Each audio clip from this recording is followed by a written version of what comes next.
Hello, and welcome to the video. So this is my pretty in-depth Warlock exotic armor tier list. I'm making this as a sort of 100 subscriber, 10k view special from my Wave Splitter build video that hit the algorithm, and also because it's something that's been on my mind already. This is going to be a very in-depth tier list where I talk about every exotic armor for multiple minutes, doing a brief cover of both the history of the exotic as well as its present use cases. Also, I know that tiers like S, A, B, C mean different things to different people, so I will clearly define what I'm talking about here so you can better understand where I'm coming from. S tier. This is for the best in slot stuff, exotics that are typically the first thing you think of for their associated subclass, or neutral exotics with really large benefits for a variety of situations. A tier is for good exotics that aren't as dominant as S tier, but still can be very effective. Very close in terms of power to S tier, but not quite the same in my opinion. B tier is for exotics that can reach A to S tier effectiveness in certain situations, but are more niche and likely require more effort to upkeep, or exotics that have a lower ceiling but are still very consistent and good.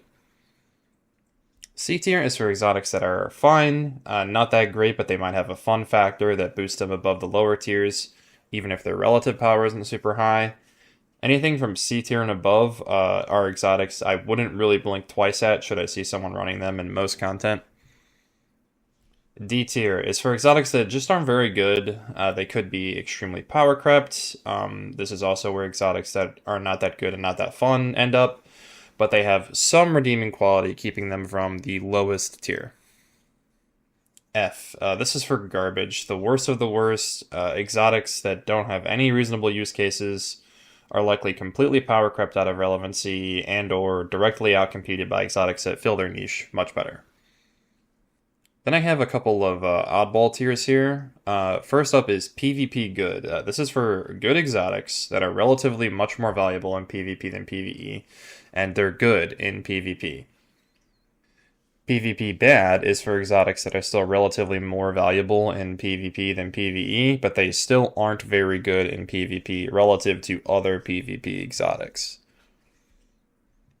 As you might have been able to tell given my language thus far, relative utility is being taken into big consideration here, especially with exotics competing for attention on specific subclasses. So how good an exotic is must be weighed against the available alternatives. If an exotic is most useful for melee builds, but it has a competitor that covers its bonuses but better, that will decrease its estimation in my mind. However, this is a massive disclaimer. At the end of the day, you can use whatever is fun for you for the majority of content. So my opinion doesn't really matter. If you're a particularly good player, you can even pilot most of these in higher level content, even if I might look at you a little funny in the Fireteam Finder. This video ended up being very long because of how into the weeds I went with these exotics, and it is minimally edited, so you can listen to it in the background very easily. There are timestamps for every exotic, as well as for when I finalize and summarize my thoughts at the end of the video if you want to skip around. Before we jump in, I have a couple things to say for anyone who watched my last video or subscribed. Lots of people saw my Wave Splitter build video and left great comments. Some of them were sharing their own spin on the build, and a few people helpfully pointed out some information I missed. To everyone who watched, commented, subscribed, liked, etc., thank you very much. I made that video for the same reason I've made every video I ever have, purely for fun. I did not expect it to get any attention, much less 10k plus views. I like talking about Destiny 2 and sharing my ideas and opinions with other people in the community, and I plan to keep doing it regardless of how many or how few views these videos get. But I am extremely grateful that so many people took the time to watch and give me feedback on something that I made. If any of you would like to see me cover a specific weapon, armor, subclass, or build in general to hear my thoughts on it and see my build craft process, I encourage you to leave a comment down below. There are no stupid suggestions, and at the end of the game, we have all the time in the world to explore the edges of the sandbox and make our own fun. I plan on continuing to upload videos of builds I'm using, so if that sounds interesting to you, subscribe to know when my next project gets uploaded. With all that out of the way, let's jump in.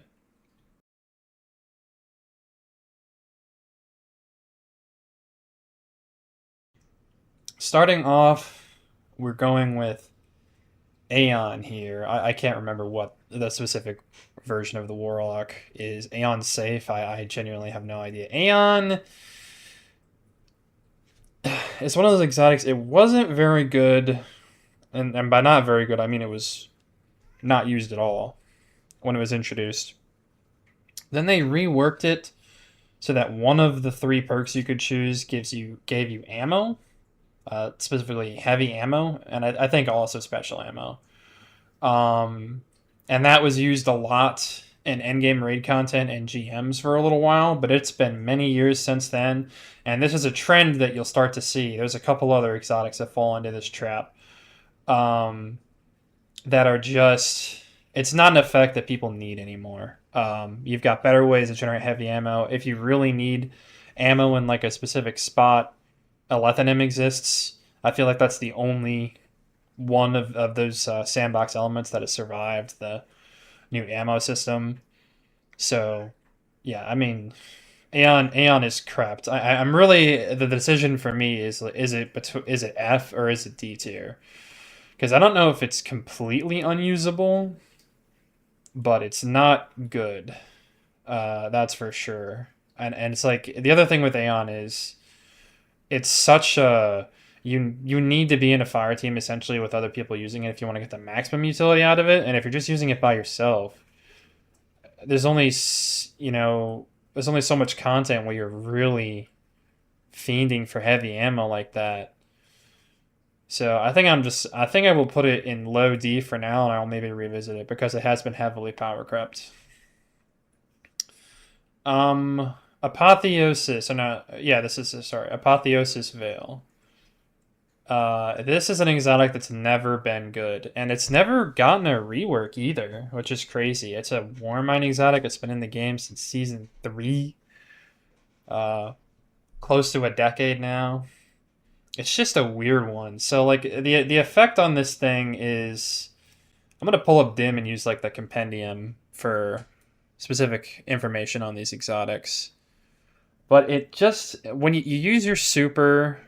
and you regenerate all your abilities, and then after your super ends,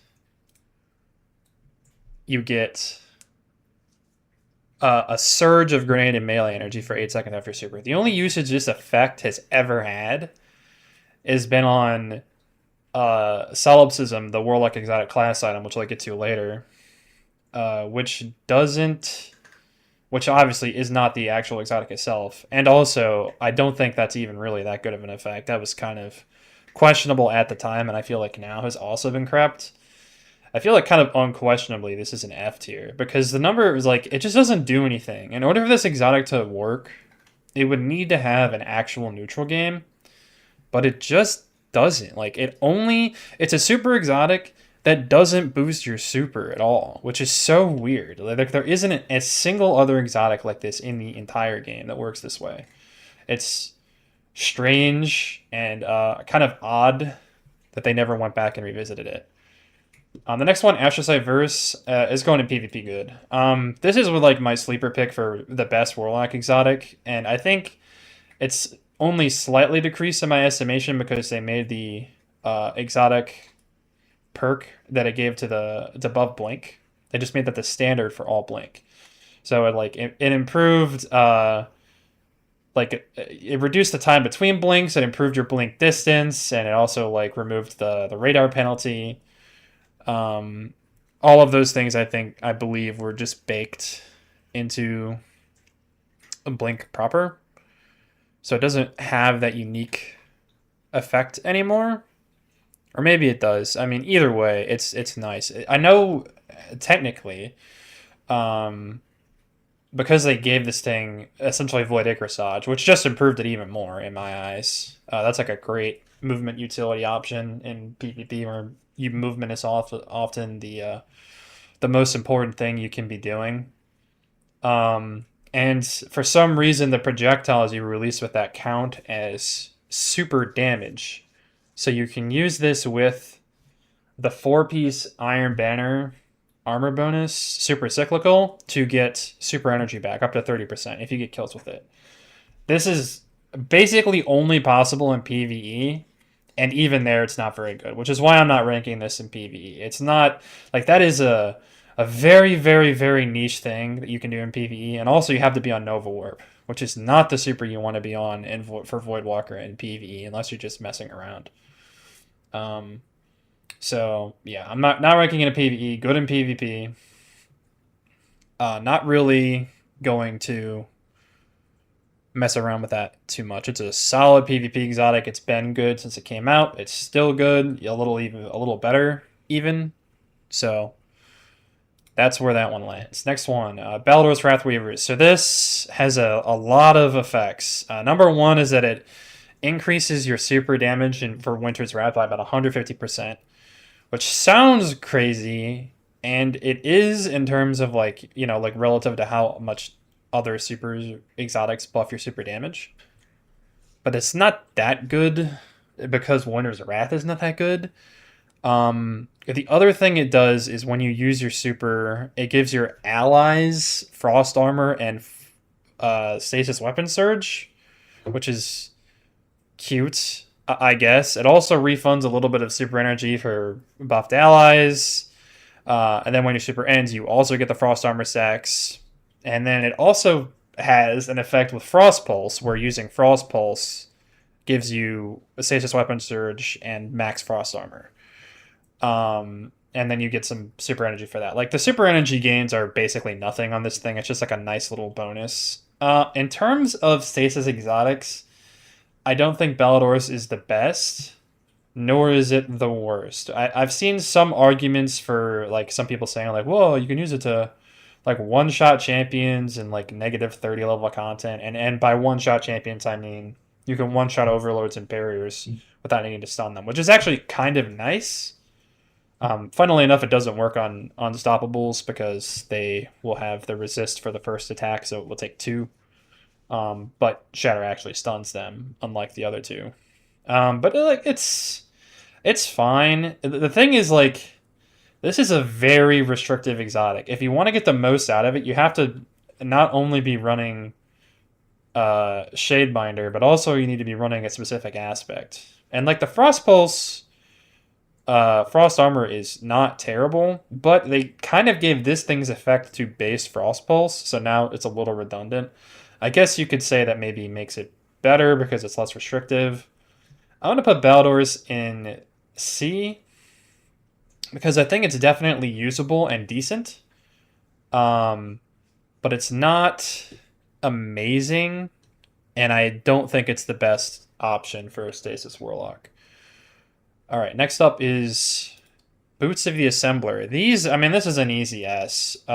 Boots give you the highest damage buff in the game with Noble Rounds. It gives you a... I'm trying to remember how much damage it gives you. Yeah, it's a 35% increased damage, which is outstanding. It also gives you plus 100 class stat whenever you buff an ally with one of your orbs, which is kind of nice because that means if you're running 100 class stat at base, you get 200, so then the next time you get your Rift, which you will, because this gives you more Rift energy whenever you buff your allies, like huge chunks of it. I believe it's 25%, sometimes even more. So you get that overshield, which is nice because normally nobody ever goes over 100 class. It's not worth it. So if your class set is a little low, this can shore that up. Like if you're running 60, you get the max benefit instead, and if you're running 100, then you get 200 and you get the max strength overshield the next time you use your Rift, which you can do essentially on repeat. This is a great exotic. I mean, you can use the healing version to keep your teammates alive. You can use the empowering version to deal a lot of damage during damage phases. So it's a very solid exotic, even in the stacked field of Solar Warlock, which you actually don't need to be running, which is interesting. Most people run this on Solar, obviously, because it makes sense. But if for some reason you feel like you can get utility out of this while being on a different subclass, you can do that. You just won't get the benefit from but you can still use your regular Rift and get that 35% damage bonus. Pretty good. Next up is Briarbinds. This is the one of the buddy exotics. This is like a subclass of exotic. There's a bunch of exotics that work with the specific warlock buddy abilities. What this one does is it makes it so that your Child of the Old Gods Void Buddy gains this escalating damage bonus on kills, and you can also retrieve and redeploy them. It also gives them the buddy more health, but the health also scales with the damage. So to start out with, it only gives it, it actually gives it no bonus damage resistance to start out with, and PvE enemies will not shoot at this, so this is solely a PvP thing. And in PvP, you already need to get kills to increase the damage resistance. I think it only scales up to 50%. Yeah, 50%, which is not amazing. It's that part of the exotic is essentially irrelevant. It does not really come into play. You can use this in PvP. I would put it in PvP bad if that was the only place you could use it, because it's like a gimmick at best.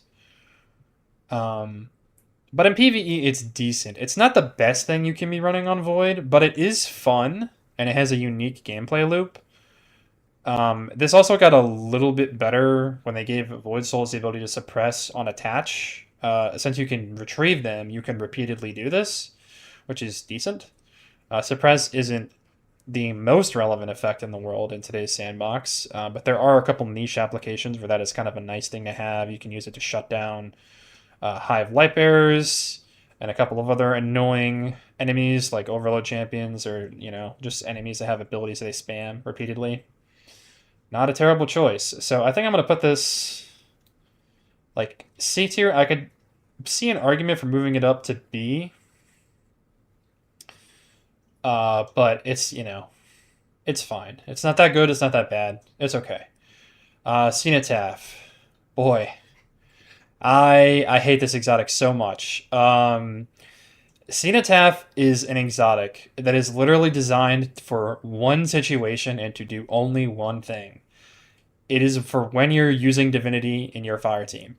That is the only thing it's good for. It doesn't benefit the user literally at all. If you're using this by yourself, the literal only thing it does is auto-load trace rifles. And trace rifles already have the highest mag size to total ratio of any gun in the game. Even higher than rockets.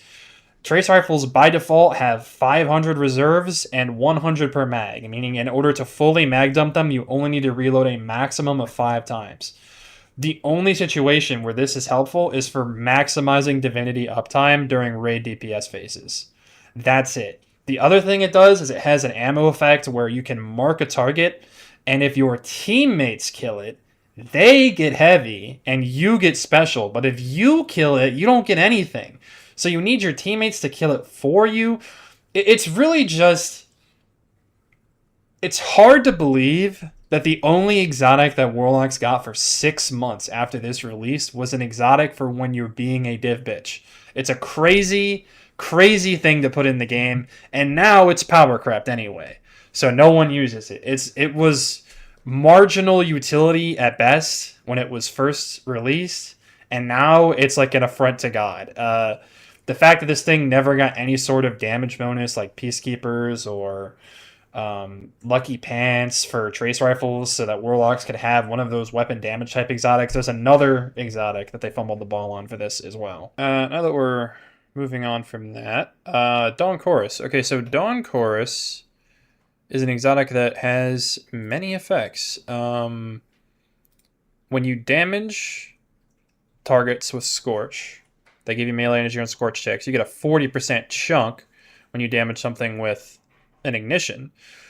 It doubles your ignitions from everything you do in terms of damage. So it does double ignition damage for your whole kit. It also just increases your Daybreak Scorch. So your Daybreak will Scorch on every hit. This exotic was good in Season of the Haunted. I remember I used it a lot then too. It was good for killing champions. And recently when they reworked it so that the super damage bonus was essentially an all ignition damage bonus, it has seen a lot of play because it happened at the same time as the 1000 Voices Catalyst dropped, making that weapon very good for damage against bosses and dungeons and raids. So I think it's hard to put this anywhere other than S, because this exotic is very strong for warlocks to use with that weapon. Even if you're not running the Daybreak Super, most people just run well. I think I might actually knock it down to top of A, because you aren't going to be seeing this getting run as often unless you are specifically running 1k voices. And don't get me wrong, that's a very good weapon that's good in a variety of situations. And double ignition damage is good overall. Plus, the utility this thing gives you your melee is fantastic. But I don't know if I can call it best in slot, especially because it also... 1k does not scale favorably in large groups. Everybody after the first guy is essentially dealing 75% damage, which is very bad by comparison. You'd want to be using something else. So I think top of A is appropriate. I don't think it's quite S, but it's very, very good. Next up is Chromatic Fire. It gives you... like an elemental dragonfly matching your super on kinetic weapon precision kills. I know that's a lot. Actually, I think they might have made it so that it doesn't need to be... Yeah, just kinetic weapon kills, actually. You don't need precision kills anymore. And it will give you a matching debuff as well. So it's not just dragonfly. You get a little debuff with it. Arc is blind. Solar is scorch. So essentially you're getting bargain bin incandescent. Stasis is slow, Strand is sever, and Void is weaken. Here's the problem with this exotic. A lot of these AoE debuff effects are already in the game on other weapons or as part of subclass elements. Like Arc has blind with like multiple fragments. You can make your special weapons blind on kill or precision kill. It's easily available. Scorch, Incandescence, one of the best perks in the game. Most solar weapons have it. Void, Weaken, AoE, you got Demoralize and Withering Gaze. Those are both two great perks. This exotic is too restrictive. It has an interesting and unique effect, but it's way too restrictive. The thing I've wanted them to do to this exotic forever is just make it so that it's kinetic kills or weapon elemental kills matching your super. So for example, you can get the effect for the Strand AoE if using a kinetic weapon, or a Strand weapon if you're on a Strand super. They never did that for whatever reason. This is one of those exotics where it's so restrictive and the payoff isn't very good. I don't really know why they did that. I don't know. I don't think I'm going to put it in F tier because it's not as bad as these. But it can't go anywhere other than D, because even though the effect is kind of unique, it's just not good. There's some cute stuff you can do with it. There's like some elemental or kinetic weapons with Firefly, but the fact that this thing is locked to kinetic forever is such a fucking disservice to it. What can you do? It is how it is for forever. Next up, we got an interesting one. Solipsism. This is another exotic that makes me a little mad. The problem with Solipsism, especially relative to the other exotic class items, is that the perks that are available for you to get are overall very bad. So the vast majority of individual perks and combinations are not good. I'm thinking about stuff like Spirit of Vesper. Literally, who cares? Spirit of the Claw, gain additional melee charge. That's a benefit that's so bad you don't even want to use it on the prismatic Warlock melee build because you can't get Spirit of Cenotaph. So don't want to run that. Spirit of the Swarm. Spirit of the Swarm doesn't even give you the one arguably usable aspect of Swarmer. It's an exotic which I will get to, and I don't think is very good, which makes your Threadlings unravel. It doesn't do that. It just gives you the destroying a tangle spawns Threadlings. Literally, who cares? Completely pointless effect. Doesn't matter at all. Spirit of Starfire and Spirit of the Stag only get half of their effects. Those exotics are very heavy on synergy. You need to do one thing to get the other part.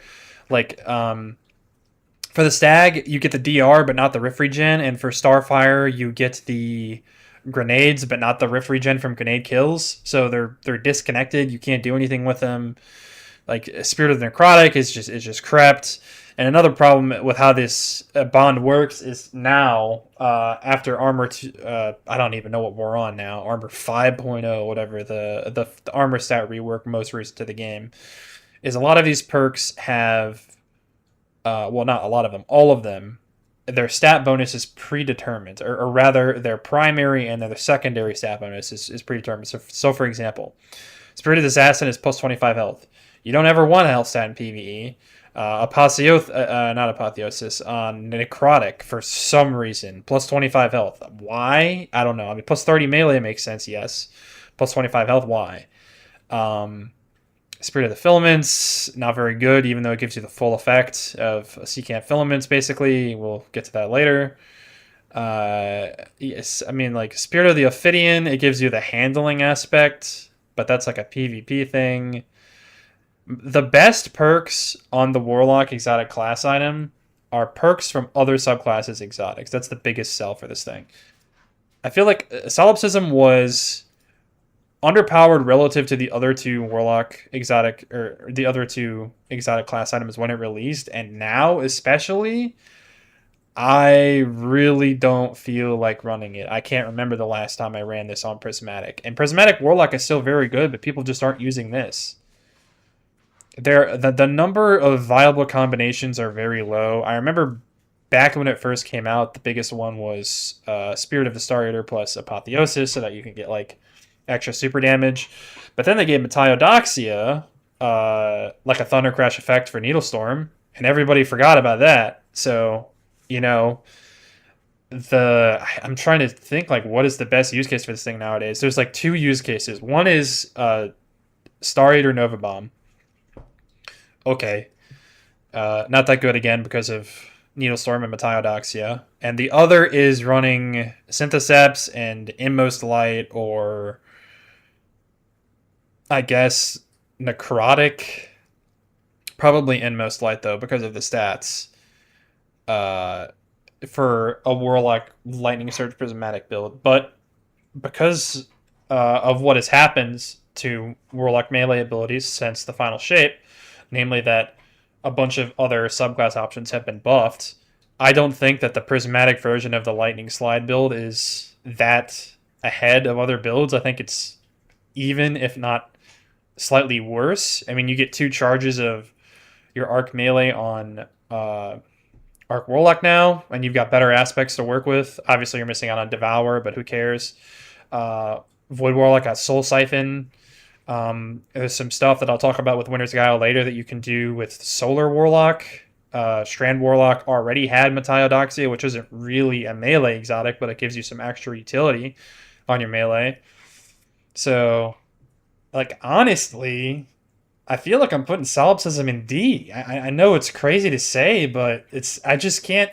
If you're running Prismatic Warlock, there's one exotic that everybody's probably thinking of that I will talk about later, and it's not this. It's just not that good. It wasn't that good on release. I was hoping they would buff or tweak the perks, but the reality is that they gave it so many bad Warlock exotic perks that there was basically no way out for this thing, and unless they changed the perks that rolled on it. You know, like, you could jam 2 full exotics together on this thing with some of the selections you've got, and it wouldn't make a lick of a difference. It's not very good at all. Coming up next, we got Claws of Ahamkara. I'm not even going to deliberate on this. It's F. And the crazy thing about Claws of Ahamkara is it's been F basically forever, and it's been in the game since Season 3. So it gives you an extra melee charge, and it gives you the mod that makes your melee kills spawn orbs. That's it. There's a version of this on Titan that basically does the same thing, but for grenades, called Armamentarium. What they recently did with Armamentarium is they gave it the ability to give all of your weapons Demolitionist, which is great, like little ability. It's still not like fantastic, but that's nice. It gives you the Demolitionist. It gives you both the reload and the 10% per kill, which is great. And Armamentarium historically was better than Claws of Ahamkara by a lot, because just having 2 grenades is better generally for all classes than having 2 melees. And it's especially the case for Warlock, that has historically had the worst melee abilities.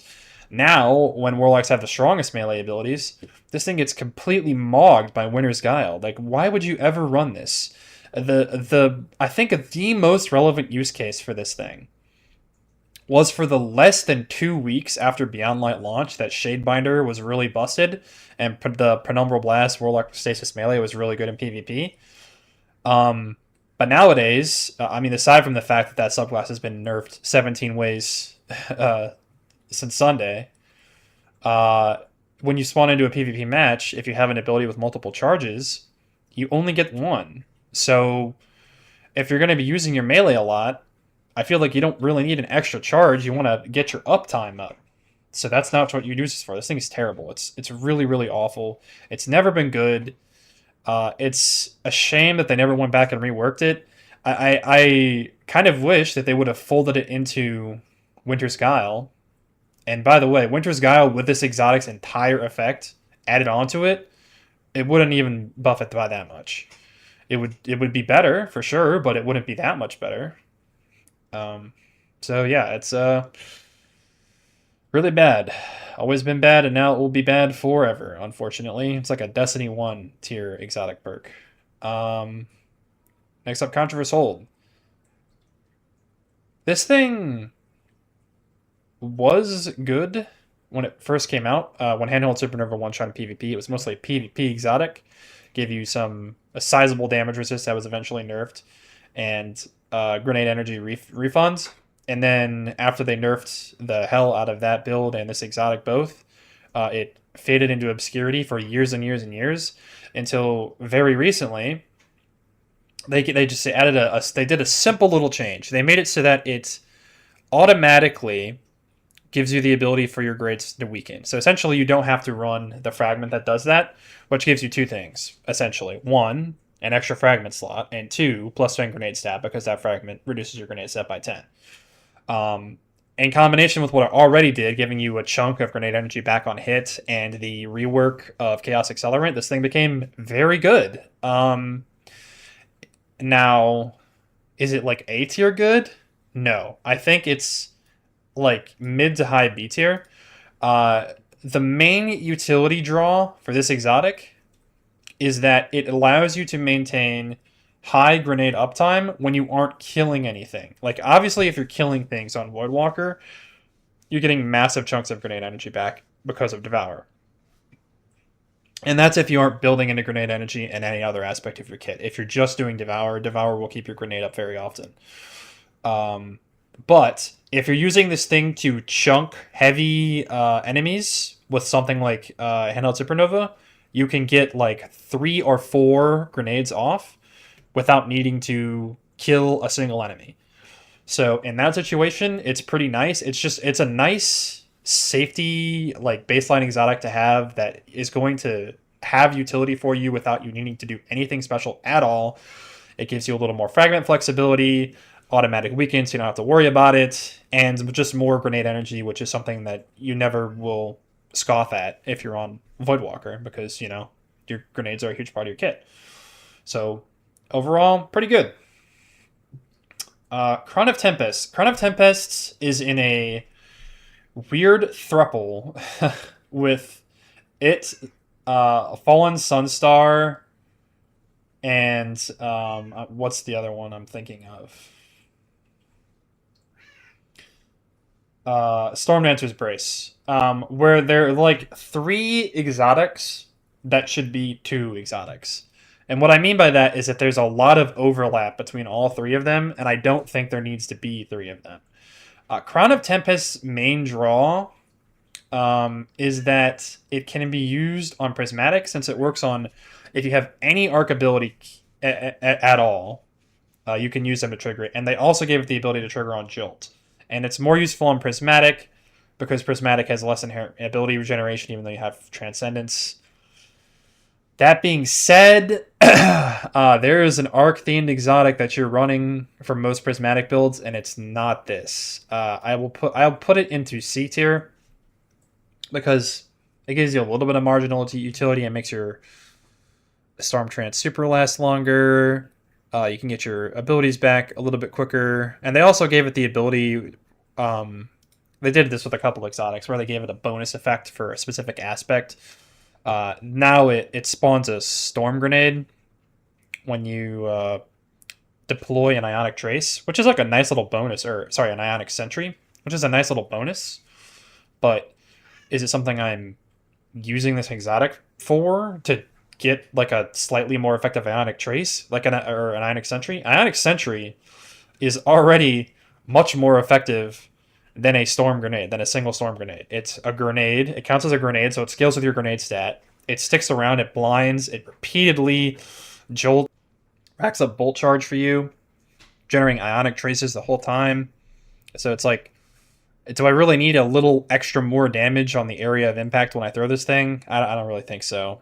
I would have been interested in them doing like a bespoke Ionic Sentry exotic. That could have been cool, but it never materialized, sadly. Next up, Deimosuffusion. This is an interesting one. If I were to rank it in PvP, I don't know if I put it in PvP good, but it's certainly not PvP bad. It has some utility there. You can do some evil stuff with it using Weave Walk and the Suspending Rift. Its main utility is suspending targets heals you and damages them over time, which is decent. It gives Strand some survivability that it otherwise, or Strand Warlock rather, that it does not have access to. Think like Mind Spawnification. You use a suspend grenade, suspend a bunch of stuff, you deal a dot to them. And obviously in today's sandbox, killing things is better than just suppressing and controlling them. I don't really know where to rank it because, to be honest, I don't think a lot of people run it in PvE, mainly because, you know, even though Mateodoxia is kind of a swap exotic, it has good neutral game. So I don't really know, you know, when you would use this. But it's fine. I think I'll put it in high C. Like, it's not bad. And it does give you something which you badly need on Strands Warlock, which is survivability. Something that Subglass kind of lacks. So, put it in high C tier. Eunoia. This is another buddy exotic, and I think Eunoia might be the worst one. It buffs Hellion in kind of like a almost imperceptible way. It increases, up to 20% increased damage after traveling 17 meters. Really doesn't matter. Also, the longer after they're in the air for a while, they detonate into shrapnel, which tracks and scorches. It's like, God, why would you use this? It's like an entire exotic to marginally increase the effectiveness of one kind of good aspect on Solar. That's just kind of a little background bonus most of the time when you don't have anything better to be running. This thing is disappointing. And it launched even worse than it is right now because it would like frequently not hit anything, which is a problem I have with a lot of buddy abilities. But this was like, not only would it not hit, it would like explode away from what you're trying to hit, so it wouldn't hit there either. Yeah, it's not good. It's like, it's low D edging F tier. It's very not good. You know, I mean, I guess it's kind of cool. It does scorch a decent amount, but it's like, if you want to do Scorch and Ignitions, why aren't you just using Dawn Chorus? Dawn Chorus is way better. Like, the 20% damage you're getting to your Hellion from this is going to be dwarfed by dealing double Ignition damage with this. Like, there's just no comparison. I don't understand why you would ever go for this over this. You know, even if you want to go, like, comparison is the Thief of Joy and be like, I like using Hellion. I like the Shattering thing. It's like, okay. I don't think I've ever seen anyone using this thing. It's not very exciting, and it's also very bad. I have another world. this thing is like so ancient, and it's from a different time. It gives you some airborne effectiveness, and it increases your base grenade melee and class ability regeneration rate by 45%. It also gives you like some highlighting on like enemies that are low health have red outline, and enemies with supers have a yellow outline. It bypasses invis, which is like the nichest of niche. So if there's someone in invis with their super, you can clearly see that they're about to pop, you know, spectral knives on you and then kill you. So I guess that's nice. I guess. This exotic's from a different era. It's never been the worst option. I feel like even now, but to use this in PvE is just not it. Keep in mind it's only affecting your base recharge rate. So the higher your stat is, the less benefit you're getting out of this. Not an effect you really need in PvE. There are better choices in PvP. I think I have to put it in PvP bad because it's more useful in PvP than PvE, but even there it's not that good. This exotic is kind of a mouthful. You get a 15% weaken on melee hit, which is decent. And you get a 30% weaken on melee or finisher kill. And the strength of the enemy you kill affects the AoE of the ability. So, like minors, it's 15 meters. Majors, it's 20 meters. And like mini bosses, so think like a champion, it's 25 meters. You can refresh the timer by continuing to proc this effect.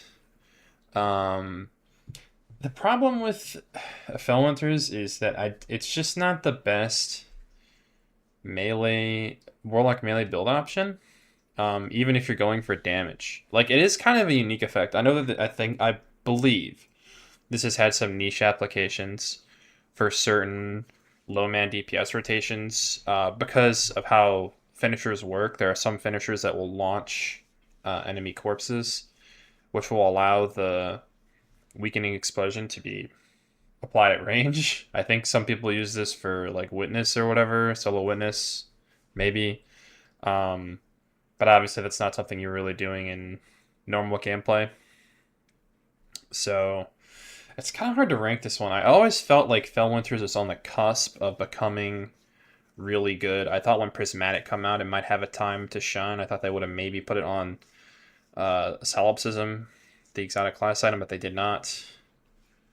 It's not awful. I mean, it's definitely a world better than Claws of Ahamkara for sure.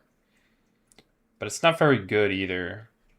And it's like the problem is, you know, if you're running a melee build, you want to get more out of it than like a debuff that you have up occasionally. It's just a style of play that never really found its place in the game, unfortunately. Looks cool though. I think I'm gonna put it like low C, high D. I'll put it low C for now.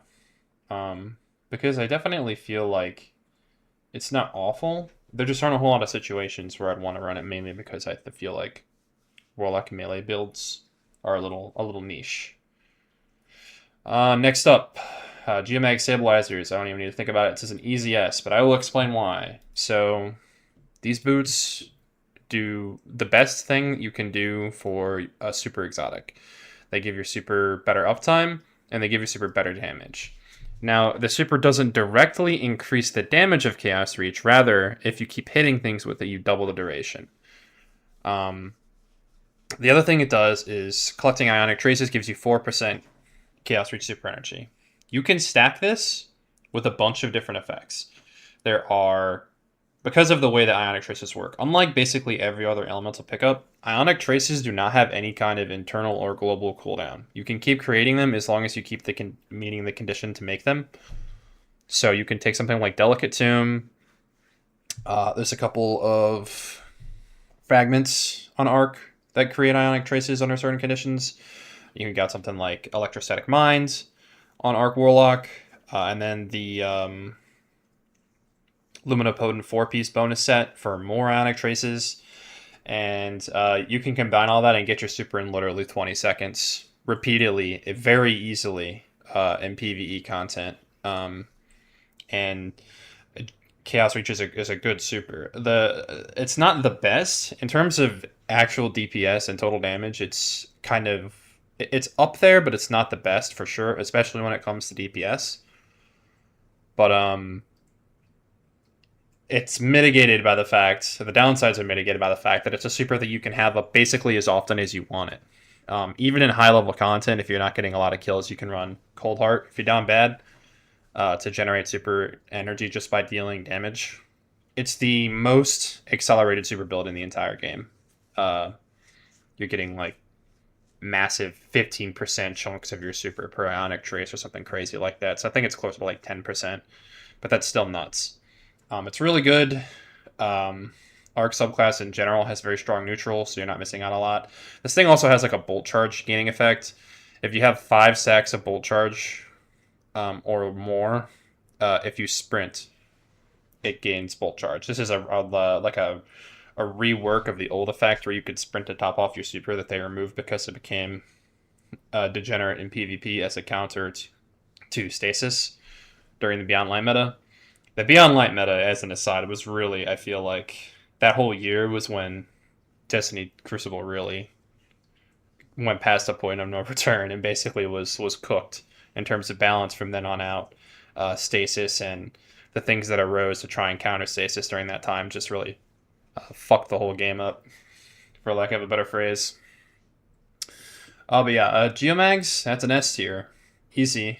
Getaway Artists. This is a very good exotic, and it's kind of an interesting one too. Historically, it was more of a PvP exotic because on Arc, it wasn't doing anything you couldn't get on Arc. Obviously, you could just run the Arc Soul aspect, or before 3.0, you could run the subclass configuration that gave you Arc Souls on your Rift. Then it had like a niche application before the final shape, but after Arc 3.0, where it gave you Amplified on demand, which was like kind of cool. You could use it with that one exotic Arc auto rifle the season it came out, Centrifuge. That came out during Season of the Plunder, I believe, which is when they did their Arc 3.0 stuff. But it wasn't that good. Getaway Artists always felt like it was just kind of doing more of something you already had on Arc. So you had better options to choose from. But then the final shape came out and Prismatic came out. And then after that, the most important change, Bungie changed all of the Warlock Buddy abilities to scale with the grenade stat. And then this thing really rocketed into power. What I'm trying to determine is if I want to put this in high A or S tier. Because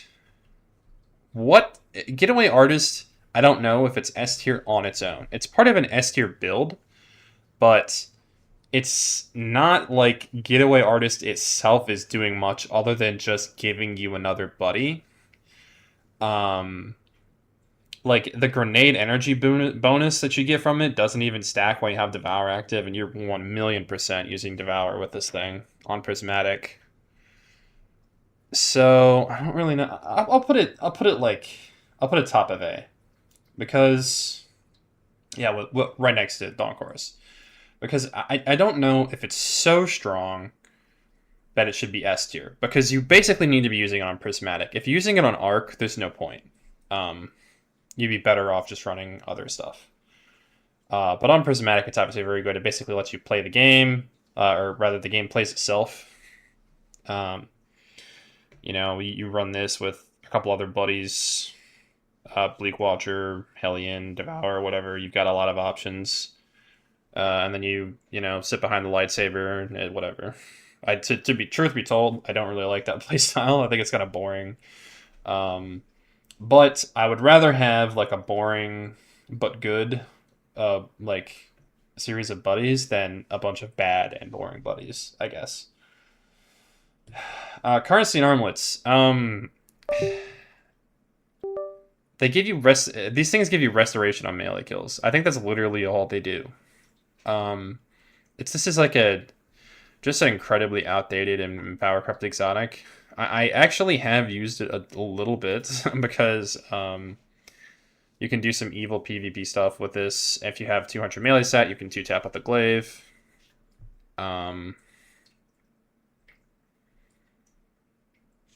That's like it. So you can use this to get your health back, essentially, if you're not using Devour or whatever. Yeah, melee kills can't cure ×3 and restoration ×1.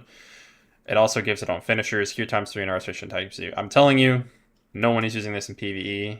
If you're relying on finishers to get health, you've got a lot of better options. I'm putting this in PvP bad because in normal play, it's just not very good. This is like a D1 flavored exotic. Basically, like the playstyle in D1 would be if you get into a melee trade, you're going to be ready for the next fight immediately. But in Destiny 2 now, there's like no reason to use this, even if you're running like a glaive build. If you're running glaive PvP warlock, I guess you can make an argument for this. But that's like the only situation. Speaking of outdated exotics, here's Lunafaction Boots. These things used to be the meta staple. If you don't know, the way they used to work is while you stood in a rift, your weapons would be auto-loaded. The way it works now is it gives you 100 reload speed and a 0.9x reload duration multiplier, which is like kind of nice. Reload duration multipliers are more important than just reload stat. It also kind of has a side effect in PvP where it gets the hipfire bonuses they gave to that one hunter exotic that I can't remember that was really crazy for like a minute before they nerfed it, and then they put it on a Titan exotic and a Warlock exotic. Yeah, it was Radiant Dance Machines. Okay. So they put that on this. It was just very random. It also has an effect where it gives you 50% increased damage fall off when you're in Empowering Rift for your weapons. It's outdated. If this thing is not in F, it's in PvP bad. And I understand that I believe there are some very, very niche hyper-optimized raid DPS situations where this thing is nice to have on your team. I'm sorry to tell you, that doesn't make it good.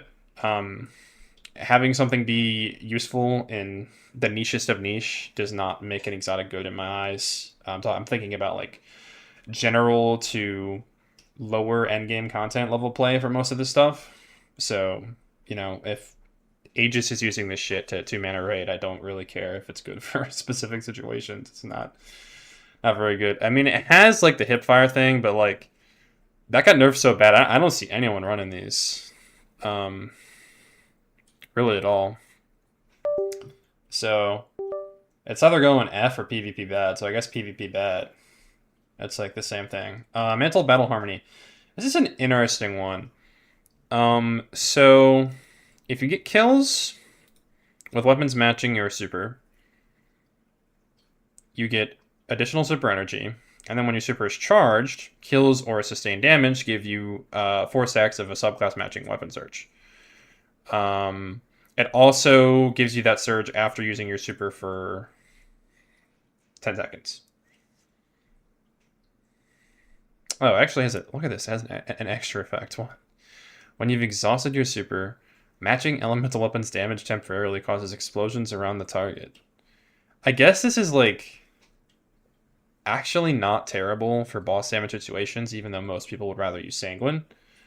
I didn't even know about that. That's a random effect they gave it. Mostly the most use I've seen out of this is in PvP to commit war crimes. To get like 45-second Wells of Radiance to torture the enemy team. But that's like, first of all, I'm gatekeeping that. And second of all, it's like kind of whatever. But I think this thing is pretty decent. Like this is a true neutral game exotic. It gives you better super uptime and better weapon damage. Like, what more could you want? If you have like a more passive playstyle where you're kind of holding on to your super as a panic button, maybe you're running Song of Flame or Wall of Radiance, stuff that you're only going to use in specific situations. This thing gives you utility after you use your super too. This is like a good version of Apotheosis Veil. I kind of wish they would have merged these two and then made like a new one, which is something they actually did with Hunters once. They merged I believe it was Foe Tracer and Knucklehead Radar into one exotic, and then they made Foe Tracer do something completely different. Kind of sad they never did like that, anything like that with other exotics that I feel like sorely needed that kind of treatment, and now they never will. But Metal Bound Army is good. I'm putting it in B tier because I don't think it's quite A. Like, it doesn't have very high highs, and in order to get the weapon damage, which is the more impactful part of it, like, I feel like super uptime is not a major concern, especially if you're just doing roamer content, stuff like Grandmasters. Not really that hard to get your super up as often as you would reasonably want it. But I mean, it's there. Once you have your super, you can get the 4x surge. So it's kind of like a side grade, maybe slight downgrade of Sanguine, which I'll talk about in a minute. But yeah, pretty good. You know what? I mean, I don't need to do this in any specific order. Let's talk about Sanguine now. Sanguine Alchemy, this is like an easy S. I could see an argument maybe for A, because it's not something you necessarily want to be using all the time. But I think this thing's neutral game is really good. I actually have been using it in a neutral game build with Wave Splitter, which is what my previous video is about. I think that Sanguine is pretty good for neutral. It gives you better Rift uptime. Like, the 4x Surge plus the 10% is just fantastic. It's not that prohibitive to use. The extra Rift time, like pausing the Rift timer if you get kills, it's just gravy. It's like an extra bonus that you don't even really need. Even though that was previously the exotic's only effect before they added the surges. Without it, I think the exotic would still be great. But yeah, I think this thing's very good. Obviously, very good for DPS situations. Very good for, I think it's underrated for roaming play. You know, it's one of Warlock's strongest options. The other classes don't have access to something as universal as this that just gives you those like searches essentially for free. So, pretty good. Next up, we've got Nothing Manacles. Nothing Manacles, they're pretty good. They give you an extra grenade charge if you're using scatters, which you will be. It also stacks with Chaos Accelerant. When Chaos Accelerant got an extra grenade charge, you can have 3. That's kind of neat. I feel like part of the fun of this is that it gives you the Chaos Accelerant scatter grenade without needing to use that aspect. So I don't know if I would necessarily double down, but having 3 grenade charges is kind of fun. And then your scatter grenades spawn more submunitions when they kill. So essentially you get like the Chaos Accelerant scatter grenades for free. Your scatter grenades can chain. They can't chain infinitely anymore. They removed that. They can only chain once. And you get an extra grenade slot by default. That does stack with the aspect, even though the extra, like, using this with Chaos Accelerant and overcharging, it doesn't do anything. When all the Voidwalker buffs came out, I never really ended up using this, and then they nerfed it a little bit, so I wasn't really incentivized to go back and try it. Part of that was because of John Chunk, handheld supernova chunking. But part of it was just, I wasn't even necessarily using John Chunk for a lot. I was using Axiom Dart, which is or Axiom Bolt, whatever. That version of the Warlock Melee, or the Warlock Grenade. Does a ton of damage and has a ton of coverage. You can use it to kill whole groups of enemies. This is kind of a difficult one to place because I feel like it's definitely not as generally useful as Contraverse because obviously you have less options, and I feel like this thing really isn't like that good in PvP, so that's not really improving its estimation for me. It is way better than it used to be though. I will say that. This exotic, I think, used to be one of the only exotics in the game that was an active detriment to use. Because the overcharged version of scatter grenades used to be so bad, they were significantly worse than the regular version of scatter grenades. You would be better off just using the regular scatter grenades, especially in PvP. Because the tracking was so poor on the overcharged scatters that they just wouldn't hit anything ever, essentially. Even if somebody was standing right there, you would be better off just using the regular version. But now they're fine. I think we'll put in B tier. But definitely, like, there is, I think, a sizable gap in utility between these two. But it's definitely, I think, better than C tier. I think Deimosuffusion I will go back and look over the whole placement of these. Like, some of these might come up, some of them might come down. We'll see. Next up, Ophidian Aspect, one of the most boring exotics in the game, PvP good. Plus 30 reload, plus 30 handling,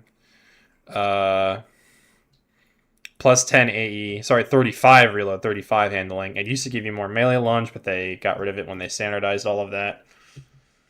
That's it. That's all it does. It gives you plus 35 handling, plus 35 reload. It's kind of boring. It just feels nice to have those stats in PvP. I know some people that like how it feels in PvE, even though I obviously would not recommend using this. There are a lot better options if you really want to have your reload up in PvE. I guess you could just use Lunafactions. But yep, they're fine. They're pretty good, I guess. I mean, like, they haven't changed much in the entire history of Destiny 2.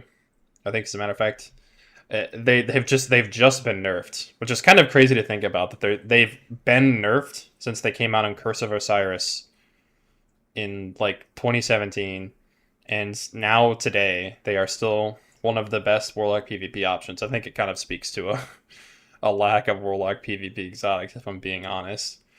Speaking of Osmiomancy, now this is an exotic that has had a kind of a tragic history, I think. Your cold snap grenades have an additional charge.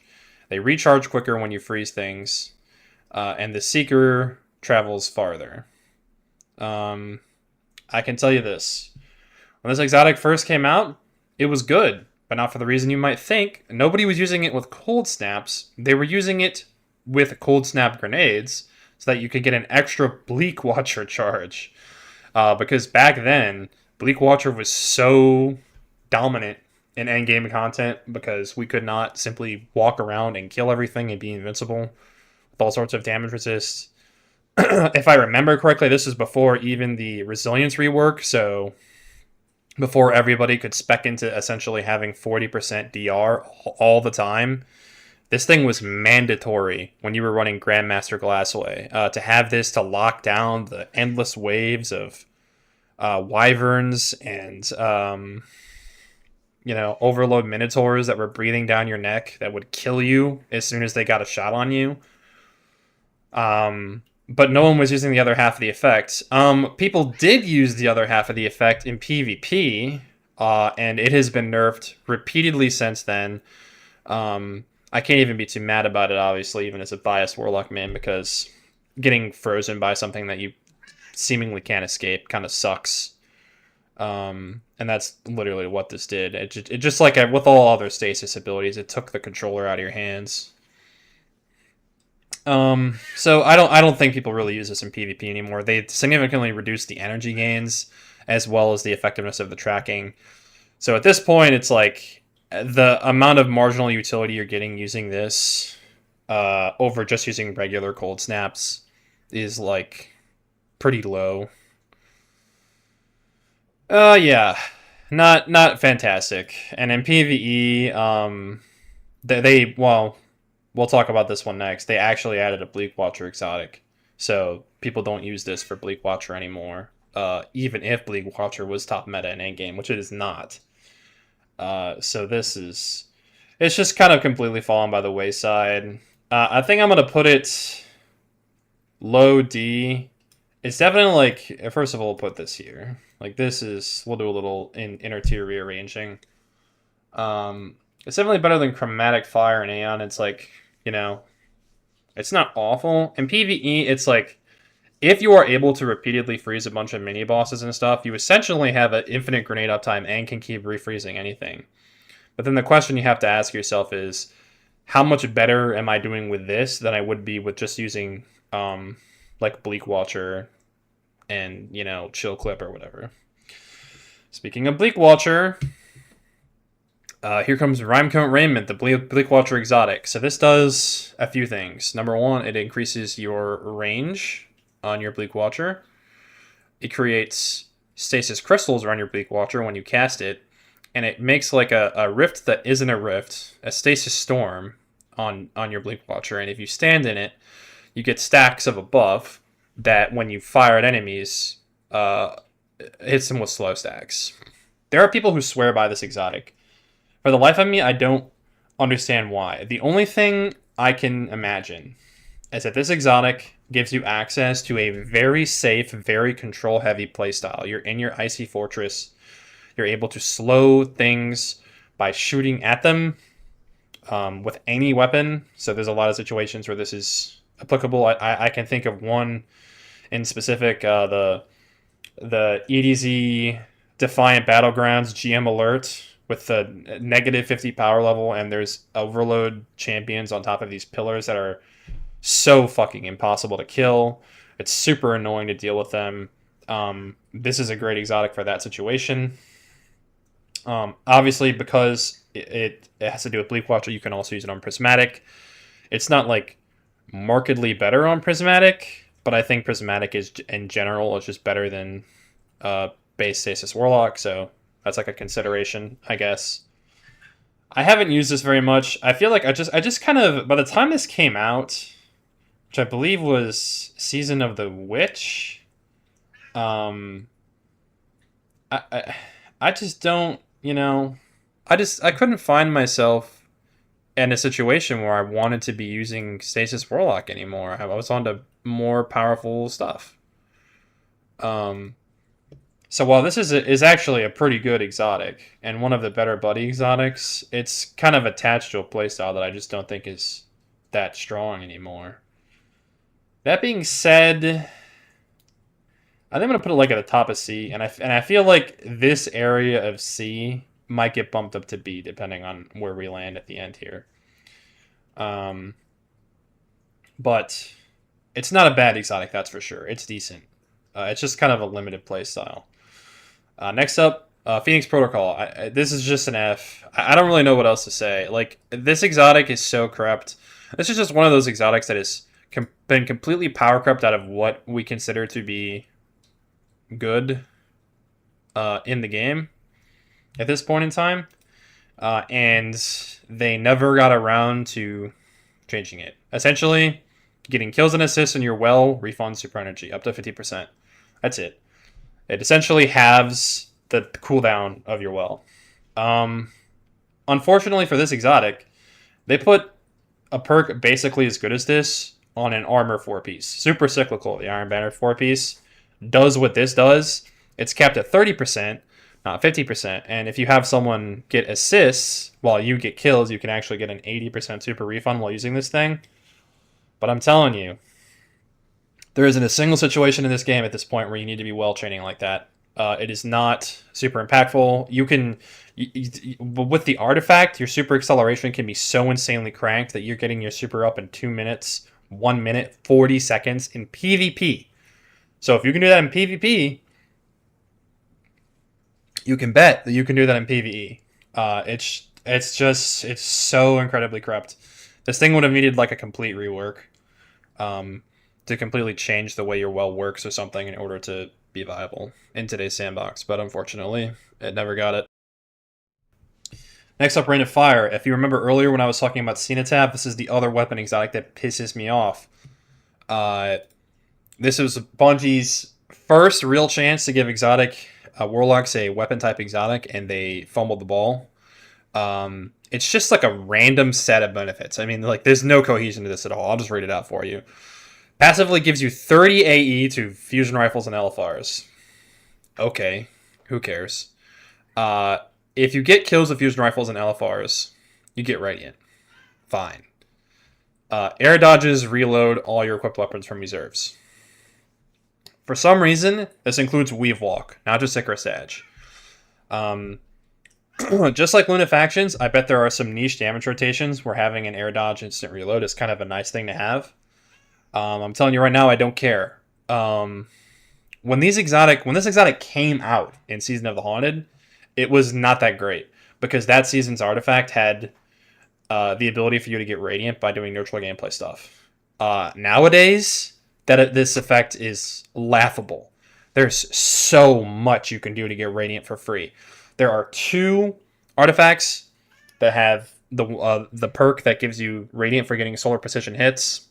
There's another one where you get Radiant for picking up orbs, both of which are laughably easy to achieve in everyday gameplay and don't require you to be tied to a specific special / hefty weapon type. There's one primary weapon in the entire game that you can use with these things. It's Vex Mythoclast, obviously. These are a big piece of shit. They make me mad. I had figured that with how long these had been in the game, that they were going to get reworked at some point to become like a real exotic. They never did. They're bad. They're just not good. I could see maybe an argument for PvP because you can get like Radiant on Demand in PvP, which is slightly harder to do. I don't care.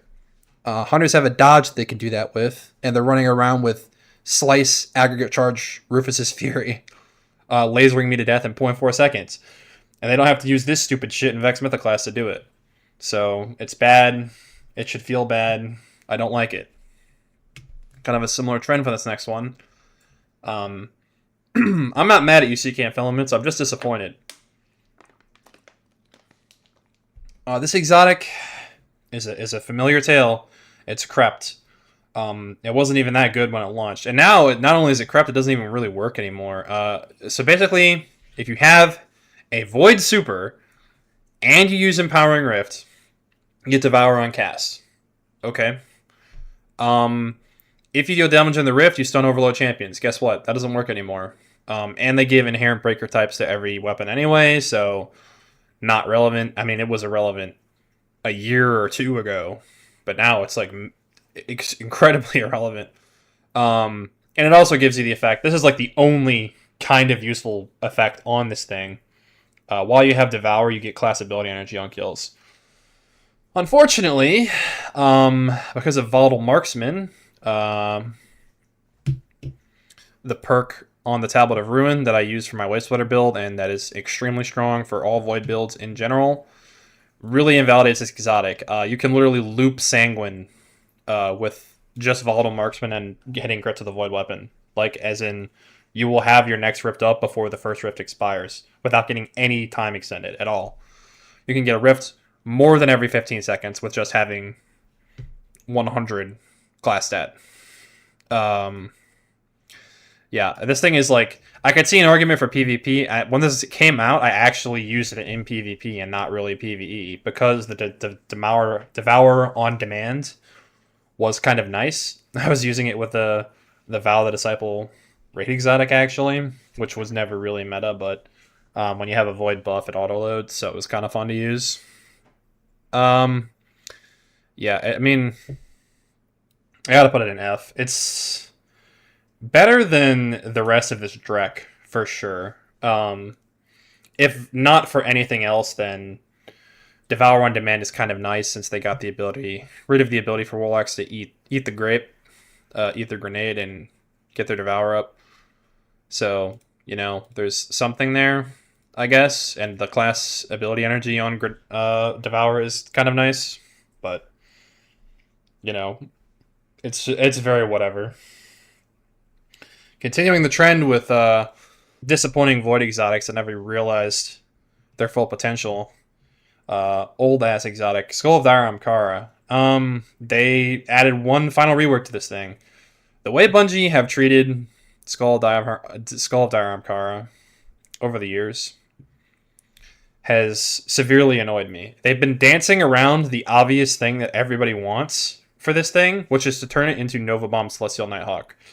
They did it in increments. It used to be you just got kills on enemies with your Nova Bomb and it refunded it. Terrible. It's not an Agclair Super. I don't want that. Then they finally added the ability for it to give you bonus super energy while you have Devour up. Okay, that's kind of nice, I guess. Just like a super sustainability thing. But again, like I've said, in today's sandbox, not super important. You can get your super up as often as you need it, except for like DPS phase stuff, but this isn't going to help you there, because for that situation, you're trying to just get super energy by dealing damage, not by getting kills.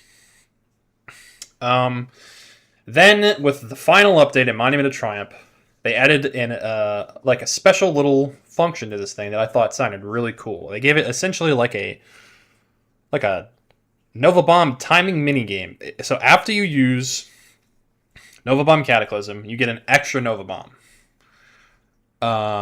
It's Nova Bomb Lance from Destiny 1. Who else remembers? It just shoots in a straight line. It doesn't really deal very much damage. But if you pop the Cataclysm with it, it also spawns the Vortex. So if you do the timing correctly, you essentially get both versions of Nova Bomb in one. I'm sorry to tell you, this results in a meager amount of bonus damage compared to just using regular Cataclysm Nova Bomb, and it's completely waxed by using Starry to Scales Nova Bomb on Prismatic Warlock. Sadly, like the Vortex on Nova Bomb is mostly nice for like killing people in stupid ways in PvP and sucking in like some residual adds around the area. But this has always been a thing with Nova Bomb. In what situation are you casting a Nova Bomb on a target with adds around it and the adds aren't dying? They're going to get blown the hell up. It's Nova Bomb. They're not surviving. The Vortex isn't going to change that. You're either going to be tickling something that didn't die or doing nothing to a bunch of dead things. So I think you got a good D tier. It's probably better than Osmiomancy. And I think it might honestly be better than Solipsism. It's kind of close. These are on the same level of power to me. Speaker's Sight. Man. Oh boy. What a sad tale. Speaker's Sight. Speaker's Sight came out. I thought it was going to be yet another Warlock and Nanny exotic meant for babying your teammates that I was going to hate. It ended up being a great survivability option for endgame content for both solos and groups. And it was pretty good in PvP too, not just for your teammates, but for you. It had an ability to generate orbs on healing. They temporarily restricted it and then removed it. Well, rather, they temporarily removed it, then brought it back, but it didn't generate orbs as often. The main reason they did that was to prevent the usage of Kvostov in PvP, which was really strong. And to give you an idea of just how far this game has been power crept since the final shape even, which was not that long ago, they gave Kvostov attrition orbs on its catalyst. So the whole reason they nerfed this thing in the first place didn't make any sense. And then, for some reason, they stealth nerfed this thing. So they did the thing that they loved to do. They loved to do to Warlocks historically, which was they would nerf the dog shit out of a Warlock exotic and then not put it in the patch notes. People would play the game, be like, oh, hey, why does this suck now? And then get really mad at them, and they'd be like, oh, we forgot. Teehee. Oops. They did that with this. They reduced the amount of healing pulses it released. It's just not good anymore. Like, basically all you're getting out of this thing now is a marginally better healing grenade. It's, you know, that's all it does. It's like it's kind of better than a healing grenade. In PvE, it's been crept. In PvP, I feel like there's still some argument for it, especially because you can get benefits from Ember Benevolence. So it's not completely unusable. I would put it in PvP bad, I guess. Because in PvE, like, who cares? This is not a relevant aspect of the Warlock survival experience anymore, unfortunately. Even if they reverted this thing to its strongest state, I think it would maybe see more play in PvP, but in PvE, I don't think that needle will move at all. Promethium Spurs. This is an exotic they completely reworked and they fucked it up a second time. It was bad before and it's bad now. Pardon my French. The way this thing used to work was this exotic was so unbelievably convoluted that I still remember the exact way that it worked, even though the way that it worked was insane. It used to be it spawned combo rifts, so like healing and empowering rifts, but not too fast. You don't just get it right away, you have to earn it. One way is getting kills with Dawnblade that spawns you on the ground. Okay. I guess I'm going to walk over there and stand in it now. It's not going to boost my super damage. I guess I'm getting a little healing out of it, in my super when I have like 80% DR. That's fine. The other way to do this, and now bear with me, listen carefully. You had to use your rift up, Okay? And because this exotic gave you bonus energy, bonus rift energy, while using solar weapons, solar weapon kills, it gave you class ability energy. So you had to use a rift, and within 15 seconds, get enough kills to have your rift be completely recharged, then get a kill while already standing in a rift, and when you did that, it would consume your rift energy and spawn a combo rift where the enemy died.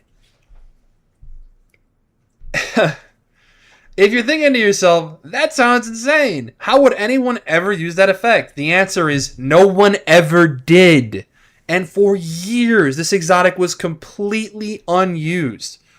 And now I need you to understand that even at the time this exotic came out, if all it did was give you the combo rift by default, meaning all you had to do was just use your class ability, and it would be empowering plus healing regardless of your subclass choice, that would have been perfectly fine. Because back in the day, empowering rift really wasn't very good. It didn't stack with better damage buffs.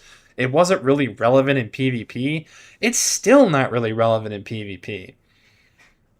So this thing was a huge piece of crap. Okay, but that's all a tangent because it's not how it works today. So how did they rework this exotic to make it useful in the modern day? Well, first of all, they got rid of the only cool thing about it. They got rid of the double rifts. Instead, now how it works is if you get kills in a healing rift, you give radiant to yourself and nearby allies.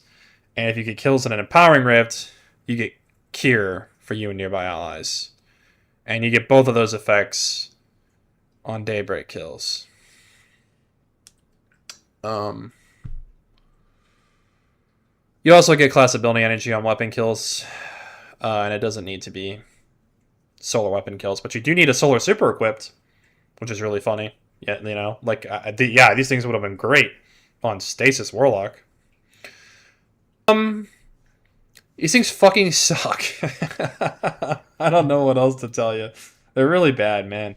As discussed with Rain of Fire, Radiant is not a relevant effect to be getting from an exotic nowadays. It really wasn't when it came out, even. In Season of the Haunted, when Solar 3.0 happened, and Radiant as an effect was really introduced, this wasn't good. And it's still not good, because you can get it really easily. It's a combination of the fact that Radiant is really easy to get, and also not that great. Because Radiant doesn't even get Barrier Pierce anymore, which was kind of significant. And now it does not. So yeah, the Promethium Spurs are bad. You know, I love Bungie and I love Destiny. It's kind of embarrassing that they got two completely separate chances at this, and they mess it up both times. Like, neither time they came out of it with an exotic that was even kind of usable. It's been bad as long as the game has been out. And it's complicated too. Complicated and bad is a terrible combination. You've got something like Claws of Ahamkara. This is simple and bad. Absolutely nothing going on here, which is why it's bad. This is complicated and bad. There's a lot going on, and it's still terrible. So, yeah, not great. I mean, if you think about the empowering rift effect on this thing, while you're in empowering rift, you get cure on every kill. Cure pulses. It's like heal clip without reloading, I guess. It's just Secant, but worse. So I think because of that, I'm literally bumping Secant up to D. Because these cannot exist in the same tier. Because even though Secant is power crept and not very good, it is miles better than this. By a huge margin. So, yeah. The Stag. You get damage resist in your rift. You drop a rift when you die. And you get 50% of your rift energy back when you go critical. Now, the dropping rift on dying thing, I'm going to tell you right now. There's only two situations where this effect can be viewed through different lenses. Number one situation, you're playing content where dying doesn't matter. In that situation, dropping a rift on your corpse doesn't matter at all. Why does it matter? If dying doesn't matter, then why would you be helping your teammates to revive you? Number two, you're playing content where dying does matter. Instead of running this exotic, you should run an exotic that makes you not die. Because if dying matters, you don't want to die and drop a rift. You just want to not die and then drop a rift. The resist is decent. I can't remember what it is, how much it is in PvE. It's a 25% damage resist in PvE, and get this, It's 5% in PvP. I believe it used to be 15 or even 10%. And they got rid of it because it was too oppressive in PvP. And to be clear, it wasn't. It was not widely used, nor was it super meta. I had used it a couple times, but it was nothing crazy. But now it's like basically useless. The only real utility it has in PvP is giving you marginally higher rift uptime, I guess. By the way, it's 25% rift energy in PvP, not 50%. Wouldn't want to get too crazy. Gee whiz, man. I think I'm just putting this in F. Like, I can't even really put it in PvP because the effect is so nerfed in PvP. It's like, why would you even use it? It's definitely better than these two. It's probably better than this. It's probably better than this. I think the Stag might be the king of F tier. Because it's... The 25% DR is kind of nice. It's resist times 2, though. So it doesn't stack with any armor sets that give you resist. So yeah, the king of F tier for the Stag, I believe. Starfire Protocol. This is kind of an interesting exotic. It was in the game since launch. Pretty much went unused for years and years until the Solar 3.0 rework in Season of the Haunted. This thing had not received any buffs. It just kind of worked how it always worked. And then it became strong then. It got a little bit nerfed. They changed. It used to be you would get your grenade energy back from hits, and now it's more kills. I guess I should explain how it works in case you don't know. This gives you an additional fusion grenade recharge, and you get energy from getting kills with empowered weapon damage. I'll explain what that is in a second. And empowered final blows give you big chunks of energy. And if you kill anything with a fusion grenade, you get your rift back instantly. Full refund. It also gives you additional 20% fusion grenade recharge rate at base, which is nice. What empowered damage means is Radiant, Imp Rift, or Well of Radiance. The Radiant part of that actually made this significantly better to use. And I feel like today it's not... it might be a little underrated. I don't think it's an A tier exotic, but I don't think it's a C tier. I think B tier is a good spot for this. I'd put Starfire a little ahead of Rimecoat because you can use it to kill stuff. It's still pretty good. I think I'm actually going to put Contraverse up to A. Yeah, I think middle of B tier is an appropriate spot for Starfire. And here's its competitor, Sunbracers. Back when the major thing that happened with Solar 3.0 for Warlock was Touch of Flame. That affected both Sunbracers and Starfire Protocol. Because Solar Grenades and Fusion Grenades both got a boosted version with the aspect Touch of Flame. For Fusion Grenades, they blow up twice. For Solar Grenades, they just get bigger and do more damage and have globs of solar energy and stuff. This thing has always been kind of strange. I think it was intended to work with Heat Rises, which I believe the functionality existed back then where getting airborne kills gives you melee energy. If it didn't, then this made no sense because that functionality must have come much later. You get a kill with your melee, and then you have infinite solar grenades for a few seconds. A 20% additional base regenerate is really funny. Basically, it means you can throw as many as you want for 4 seconds. So more or less, you can throw 4 solar grenades after every solar melee kill.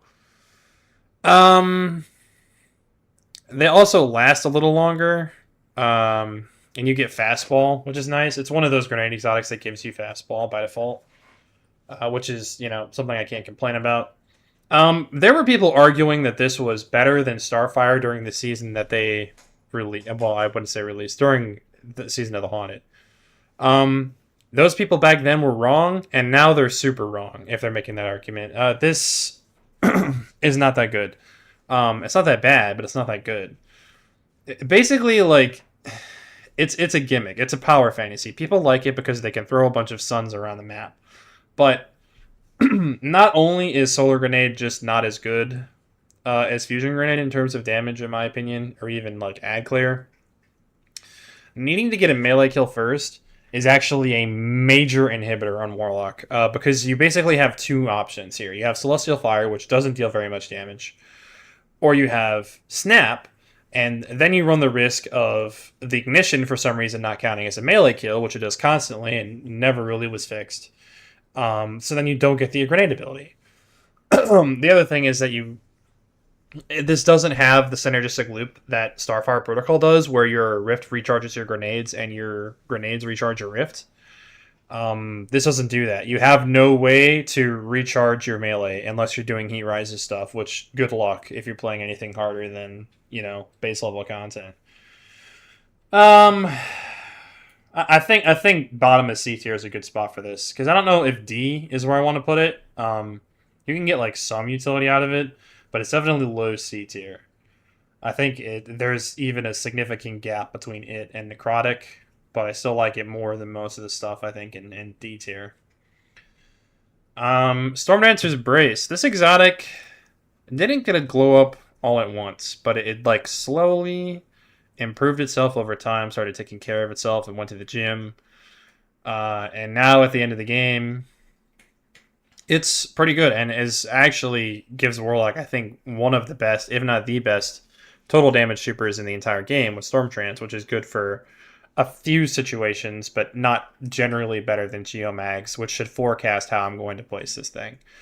Essentially, you get more damage from killing and dealing damage with your super, and you get ability refund. You get a super refund with this thing, up to 50%. It also like decreases the cost of your Stormtrance's Ionic Blink. Gives you up to double damage at max. 30% super refund, not 50%.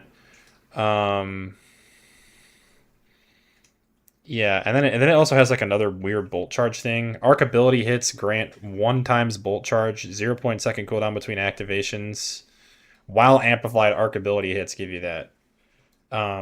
So I guess it kind of, if you're using Ionic Sentry, for example, it gives you double the stacks of bolt charge. So that's kind of nice, I guess. That's like a nice little side bonus. It isn't like a reason to use the exotic, but it's not terrible. I think I'm putting this in A. Because what a crazy journey this exotic has had. When it first came out, I think it was really bad just because Stormtrance wasn't very good. And over time, they kept buffing it and buffing it and buffing it. And until finally today, I think it's actually a pretty good spot. And part of the reason that Crown of Tempests and this next exotic I'm about to talk about are lower in my estimation is because they're going up against this.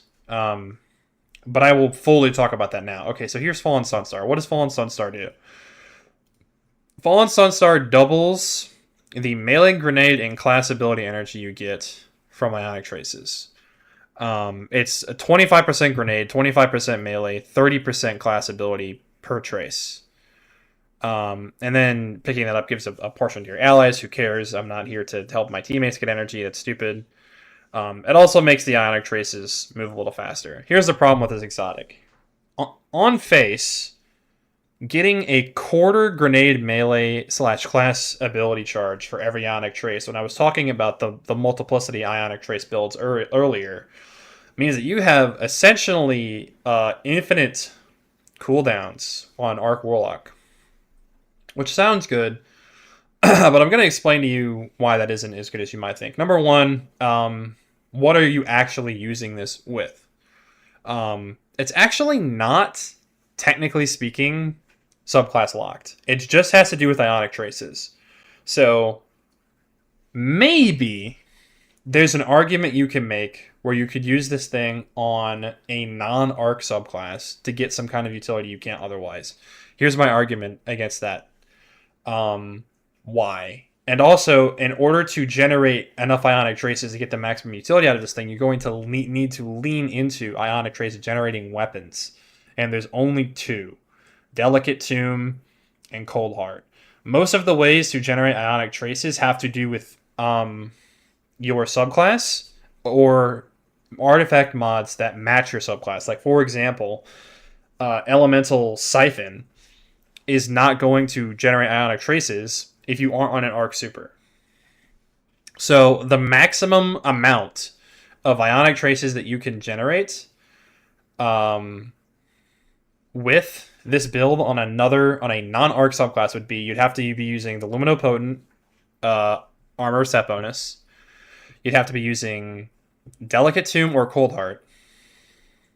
And that's basically it. Those are your only options.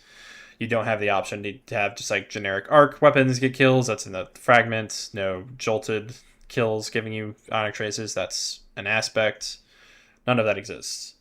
So before anyone makes that argument, I don't think that Fallen Sunstar is worth using off of Arc. But on Arc, the issue is, what are you using all that ability energy for? Like, when it comes to your Rift, like, you're going to have your Rift as often as you need it in PvE, basically regardless if you have a decent Rift stat. And literally 0 perks to support that. It's not something that I need up 100% of the time. When it comes to your grenade, I mean, that's kind of an argument there. But if you're going for, like, a grenade-focused build, why aren't you using Getaway Artists for Prismatic or Verity's Brow or something for regular Arc?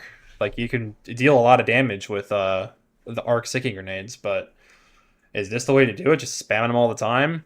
And if you're doing Lightning Surge, why aren't you using Winter's Guile? This is like a Jack of all trades, Master of none situation, except the Jack is not even particularly good at these trades as a collective either. It's ability spam for the sake of ability spam, but it doesn't really do much. You're getting lower impact lightning surges than if you were all in on a melee build. You're getting lower impact grenades than if you were all in on a grenade build.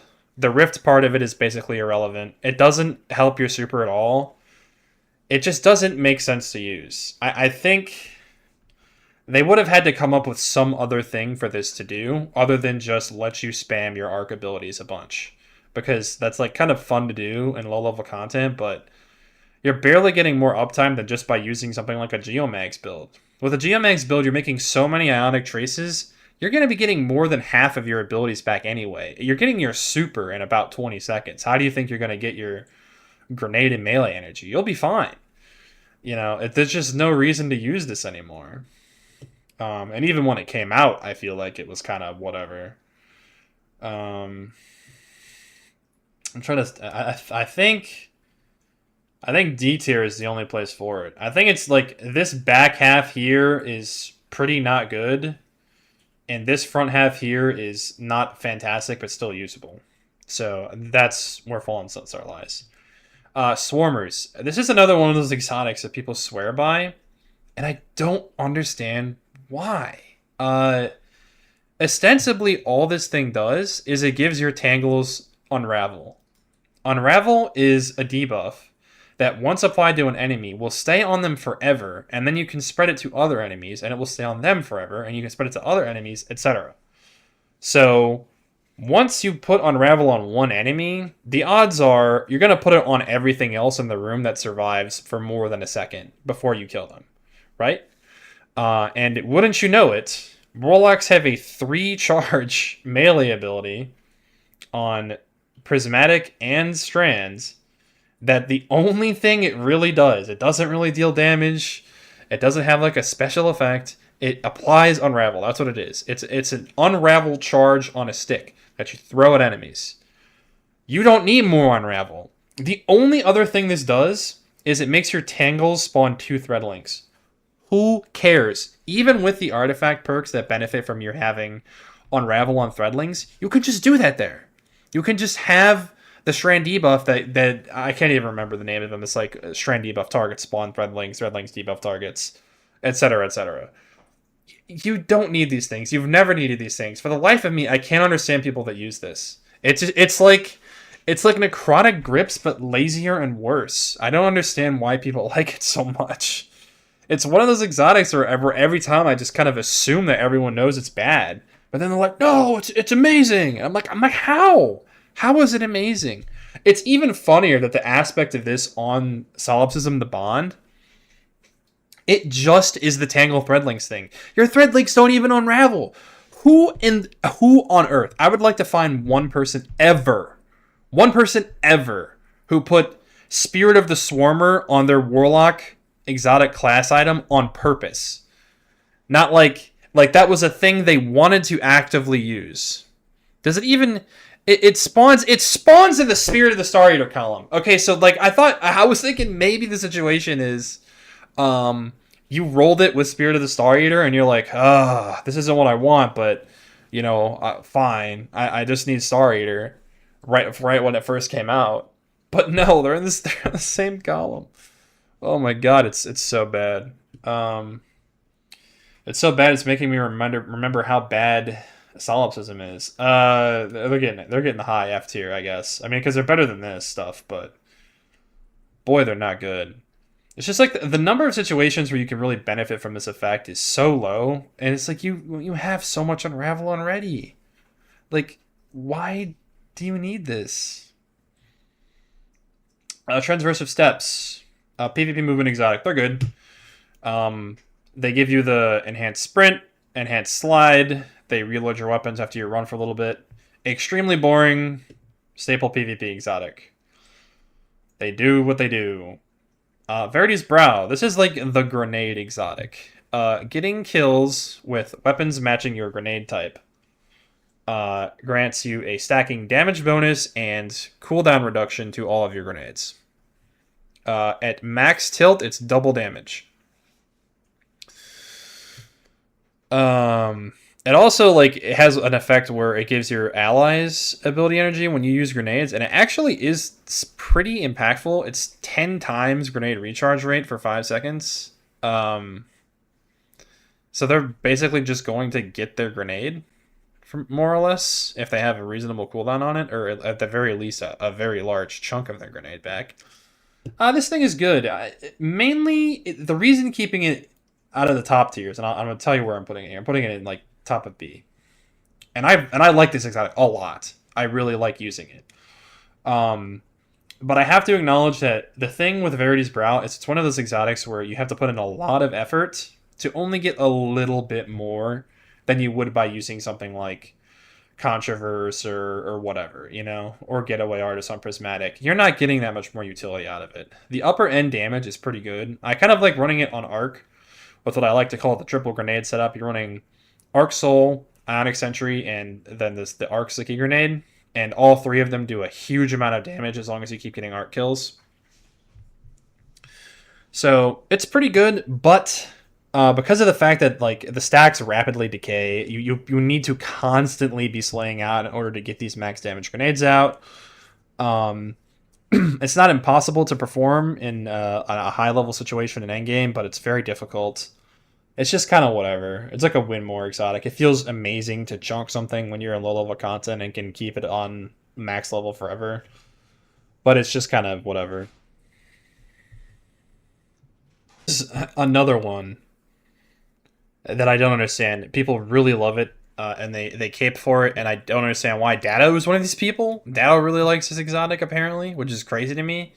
So Vesper Radius, when you're using your Rift, you get increased class ability energy rate when enemies are around you. If it's more than a few, it's basically instant rifts. And when you cast your Rift, it puts out an Arc Shockwave, and it does it does a fine amount of damage. It releases a Shockwave every 5 seconds, so you should get 4 in over the duration of a Rift. And you definitely will get it back if enemies keep rushing you. If you have an Arc Super Equipped, the things also... the shockwaves and the explosions after kills blind targets too. And I imagine you would be wanting to use this on Arc anyway because of the synergy with the Arc Soul aspect. Seems like a pretty obvious choice. I mean, if you look at the damage relatively, in PvE it does 400, and if you look at something like Chromatic Fire's explosion damage, they deal 252 at max. So that is a decent amount of damage, but I have never in my life been possessed to use this.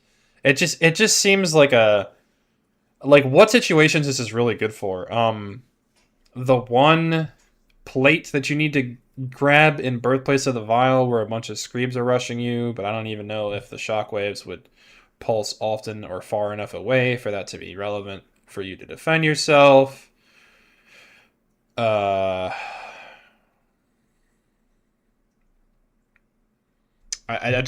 like thralls are running at you. Is it good in the lamps encounter for Crota? Like, where are you using this? Like, I guess it's kind of novel to kill stuff with your Rift, but like, who cares, man? Like, run Lightning Surge. What are we doing here? Top of D tier. I don't know why people like this. And now Wings of Sacred Dawn, the last exotic and one of the funniest in the entire game.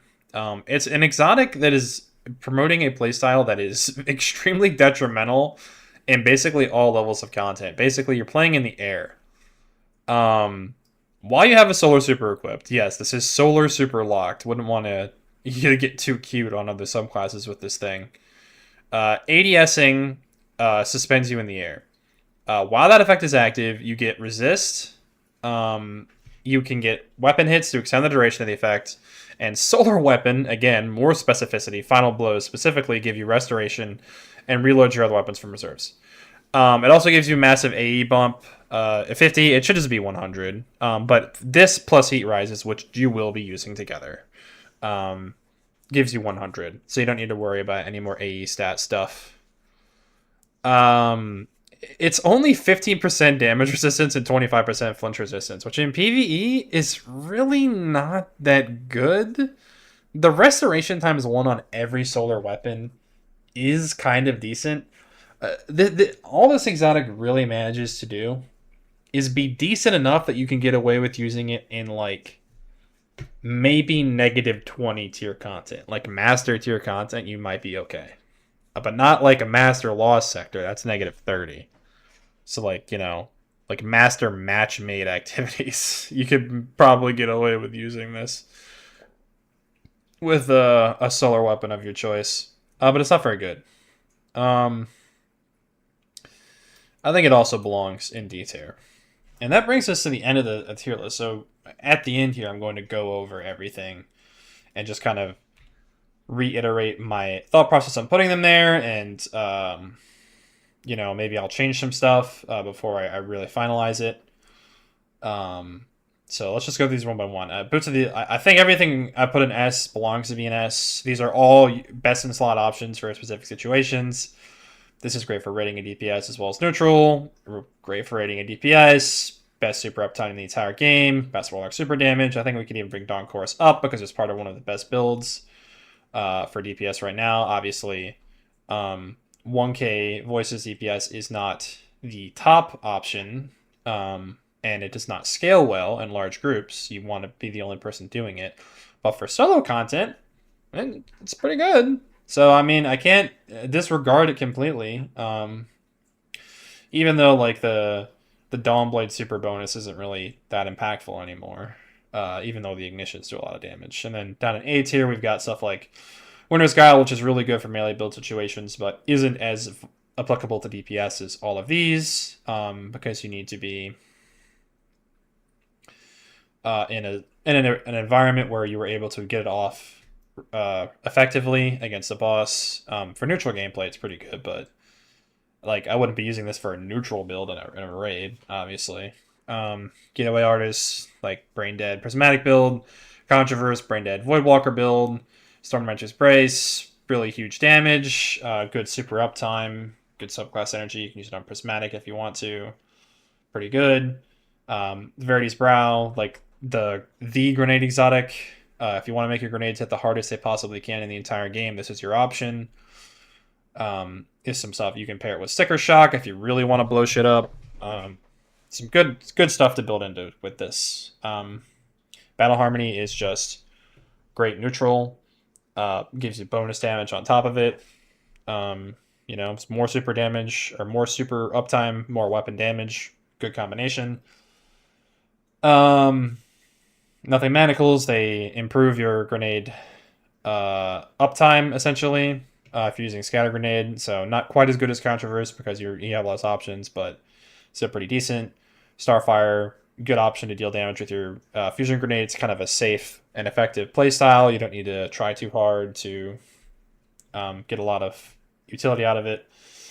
Same with Rime Watcher, more of a safe, stationary playstyle. Gives you good utility when you're doing high-level content and you want stuff to slow down and stop, shooting you and charging at you.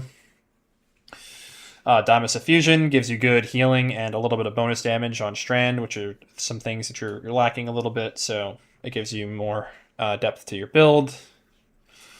Ballidorse, you get more super damage with Winter's Wrath, so that's a nice bonus. Also, the Frost Pulse thing is kind of optional. The Stasis Strand boosts are like kind of whatever, but it's all decent. Can't even remember what these things are called. Briarbinds. And they're like fun to mess around with in low to medium level content. You can suck up a lot of enemies with your boosted up Void Buddy. That's kind of fun. Crown of Tempest. It gives you like subclass neutral, really high uptime on your abilities if you're running prismatic stuff. It's got like a nice little benefit if you're running it on Arc Warlock. There are worse things that you could be running. It's fine. Nezarec Sin, basically the same thing with this, but instead of arc ability kills triggering it and jolt kills, it's void damage kills instead. It has like a nice benefit with Soul Siphon. Suppression is like it's an effect that's weirdly hard to get on a lot of things, or not a ton of abilities that allow you to suppress. But it's not actually that good. It has a couple specific applications. Obviously, it's good against Overload champions, and generally just abilities, enemies that have abilities they spam, and also like Hive Guardians. But I don't think that suppress being added to Soul Siphon really does much for me personally. Same thing with Felwinters. It's just kind of it's decent. Like it can give you up to a 30% debuff, so like Tractor Cannon level. Not quite Tractor Cannon level, but I guess you can use it to extend Tractor Cannon. Maybe there's a situation where you have Tractor Cannon and you use this to keep extending that debuff with Arcane Needles. I suppose, is that something that anyone's ever thought about or done?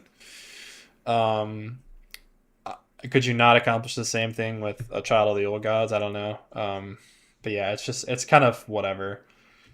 Same with Necrotic Grips, like I got a series of kind of whatever melee effects here. They do their job, like they will kill enemies. You kill one enemy, it spreads poison to a bunch of other enemies, and they spread poison to the other enemies, etc., etc.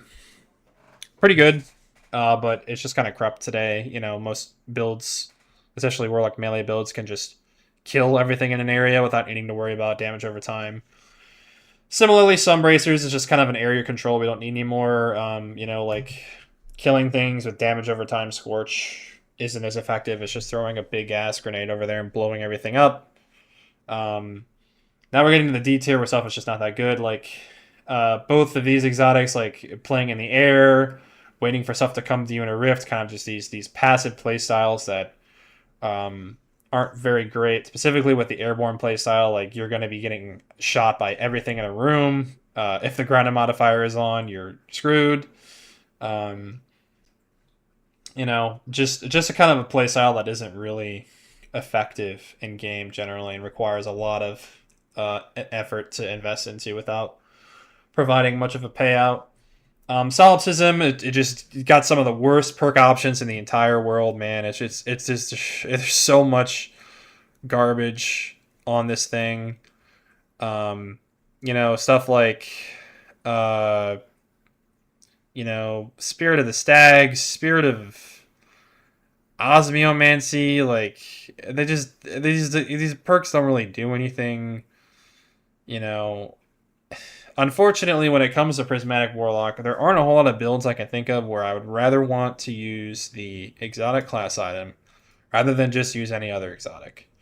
And it's mostly due to the fact that all of the exotic perks on the bond are so undesirable. They're not exotics I want to be using anyway. So if I'm on Prismatic Warlock, I'm like, I want to be using, Mateodoxia or You can even use Tonk Auras, like, Storm Dancer's Brace. All those exotics are good on Prismatic. The only thing is Starter Scales. That's it. And all three classes have access to that. So it's not like it's unique to Solipsism. That's just something that everybody has. Like, more damage for your super. It's more damage for your Nova Bomb. That's what you're using it for. So, and it's funny because if you look at the Prismatic Supers, it's obviously only good specifically for Nova Bomb. I guess, does it work for Song of Flame? I feel like it scales in a weird way because I don't know how the super treats what is super damage and what is grenade, what is melee. Either way, you're not using Song of Flame for damage, using it because it makes you near unkillable while you're in it. A lot of people don't even use the abilities at all. But with regards to super bonus damage, when it comes to Starter Skills on Prismatic Titan, Wonders Wrath, Ballidorse is better. Needlestorm, Mateo is better. Stormcaller, Stormdancer's Brace is better. So the only supers that are quote-unquote better because of Starter Scales on Prismatic Warlock are Nova Bomb, which is a consideration, but has kind of been, I think, outworked by Needlestorm at this point. And Song of Flame, which, as I explained, is not really a damage super anyway.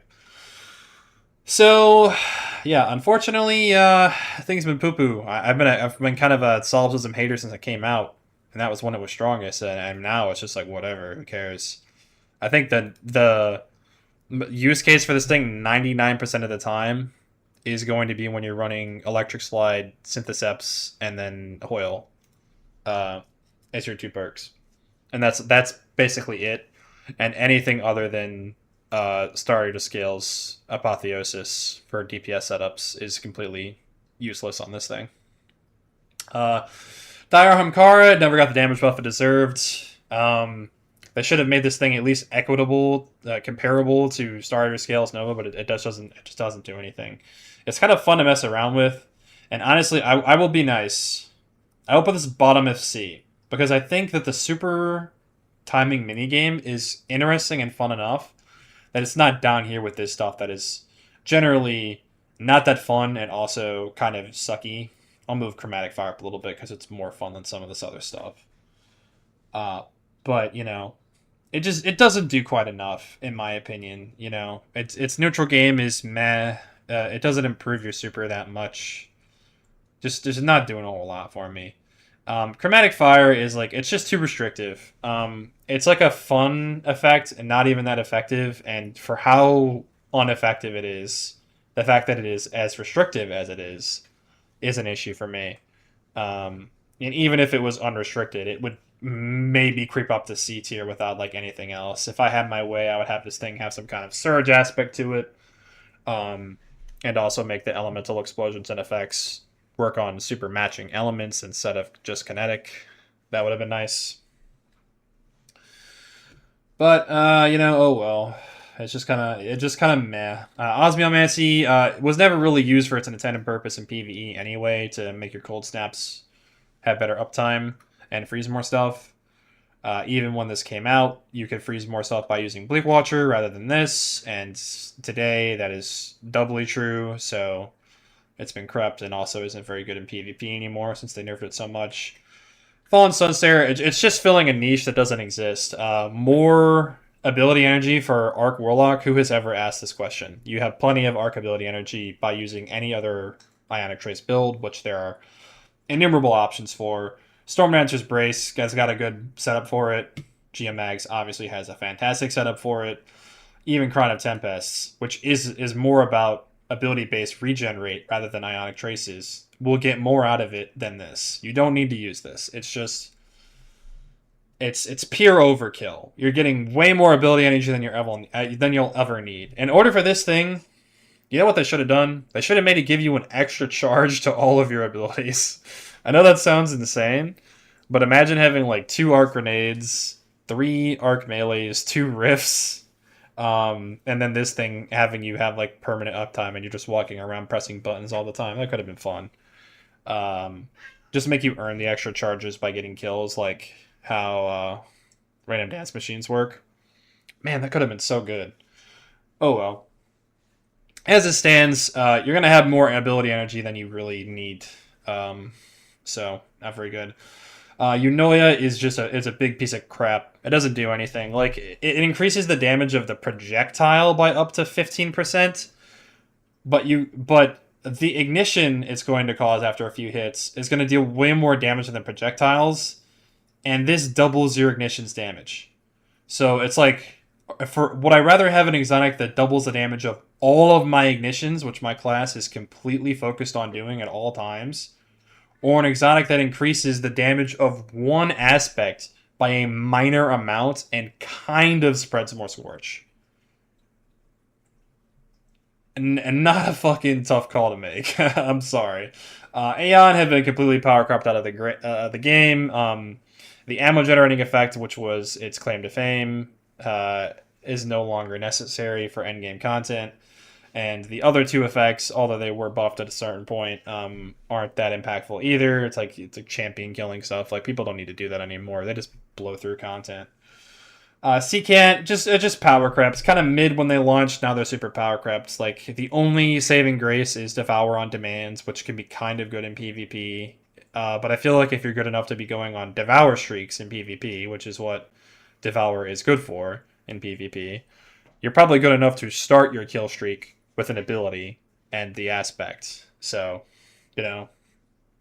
Stag.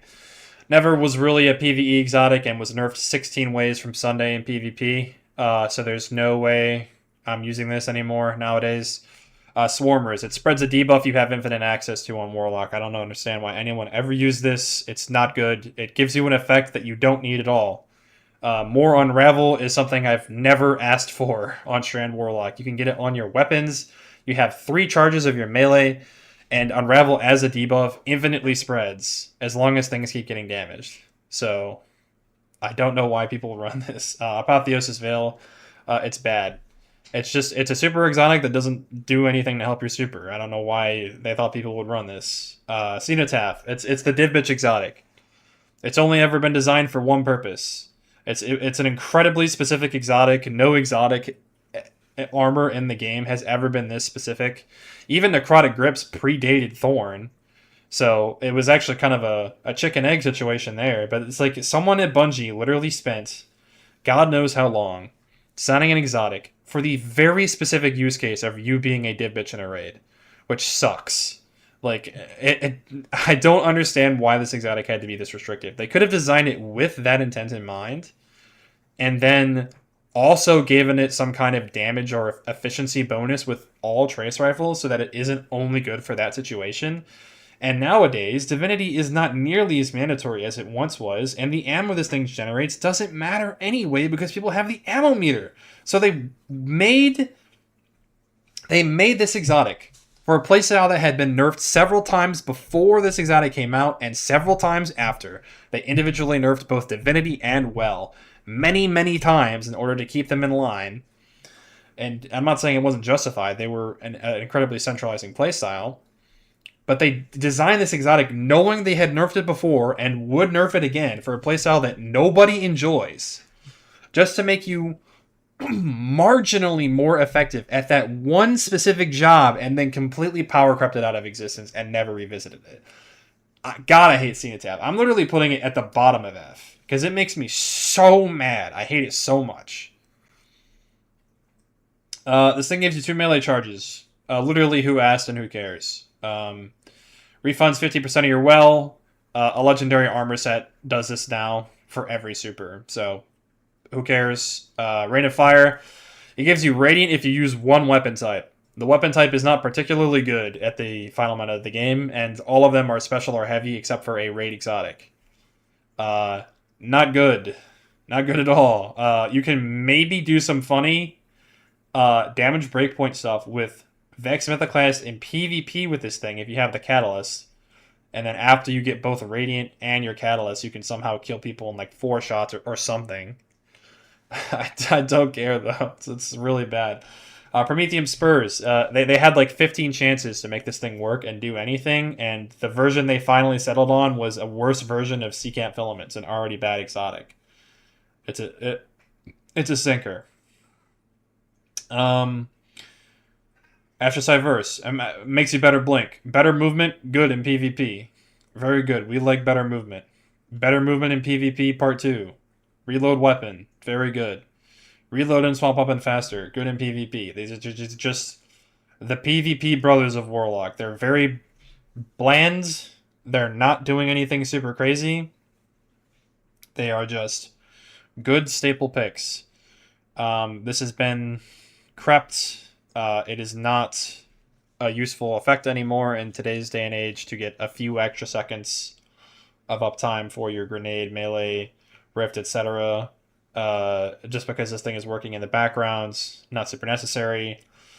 Restoration and cure on melee kill is rarely, but occasionally nice in PvP, and basically never something you want to be doing in PvE. If you want to survive, you want to get out of melee range on Warlock and use something like your Rift or Devour or whatever. You have a lot of better options than this, even if you're running a glaive / melee build. Lunafactions, they're just crept. Nobody cares about reload speed. There there might be some speedrunners who beg to differ, but I'm not talking about them here in this playlist.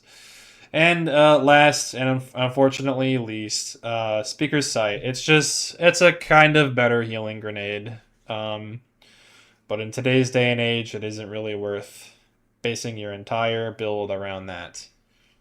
And looking back over it, I think I like where everything is landing here. This is my tier list. If you've managed to watch this far, congratulations, because I know this is going to be long, because I did want to get into the specifics of all these exotics and really talk about my reasoning for why I rated them the way I did.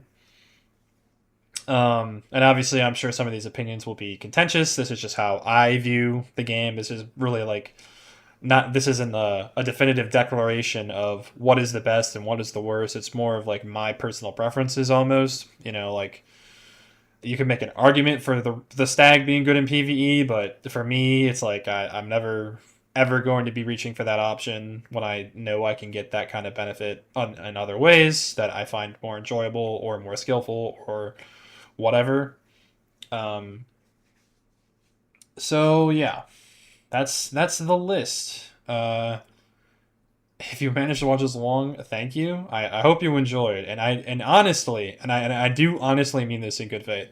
I would be very, very interested to see how people rank things in their own tier lists, and if there are any placements that you think I underrated or overrated, or you just disagree with for whatever reason. I actually am very interested, genuinely, in seeing those opinions, because there are a lot of times when people play in a certain way that I just don't really have any kind of idea about, and they open my eyes to new perspectives, etc. So, let me know.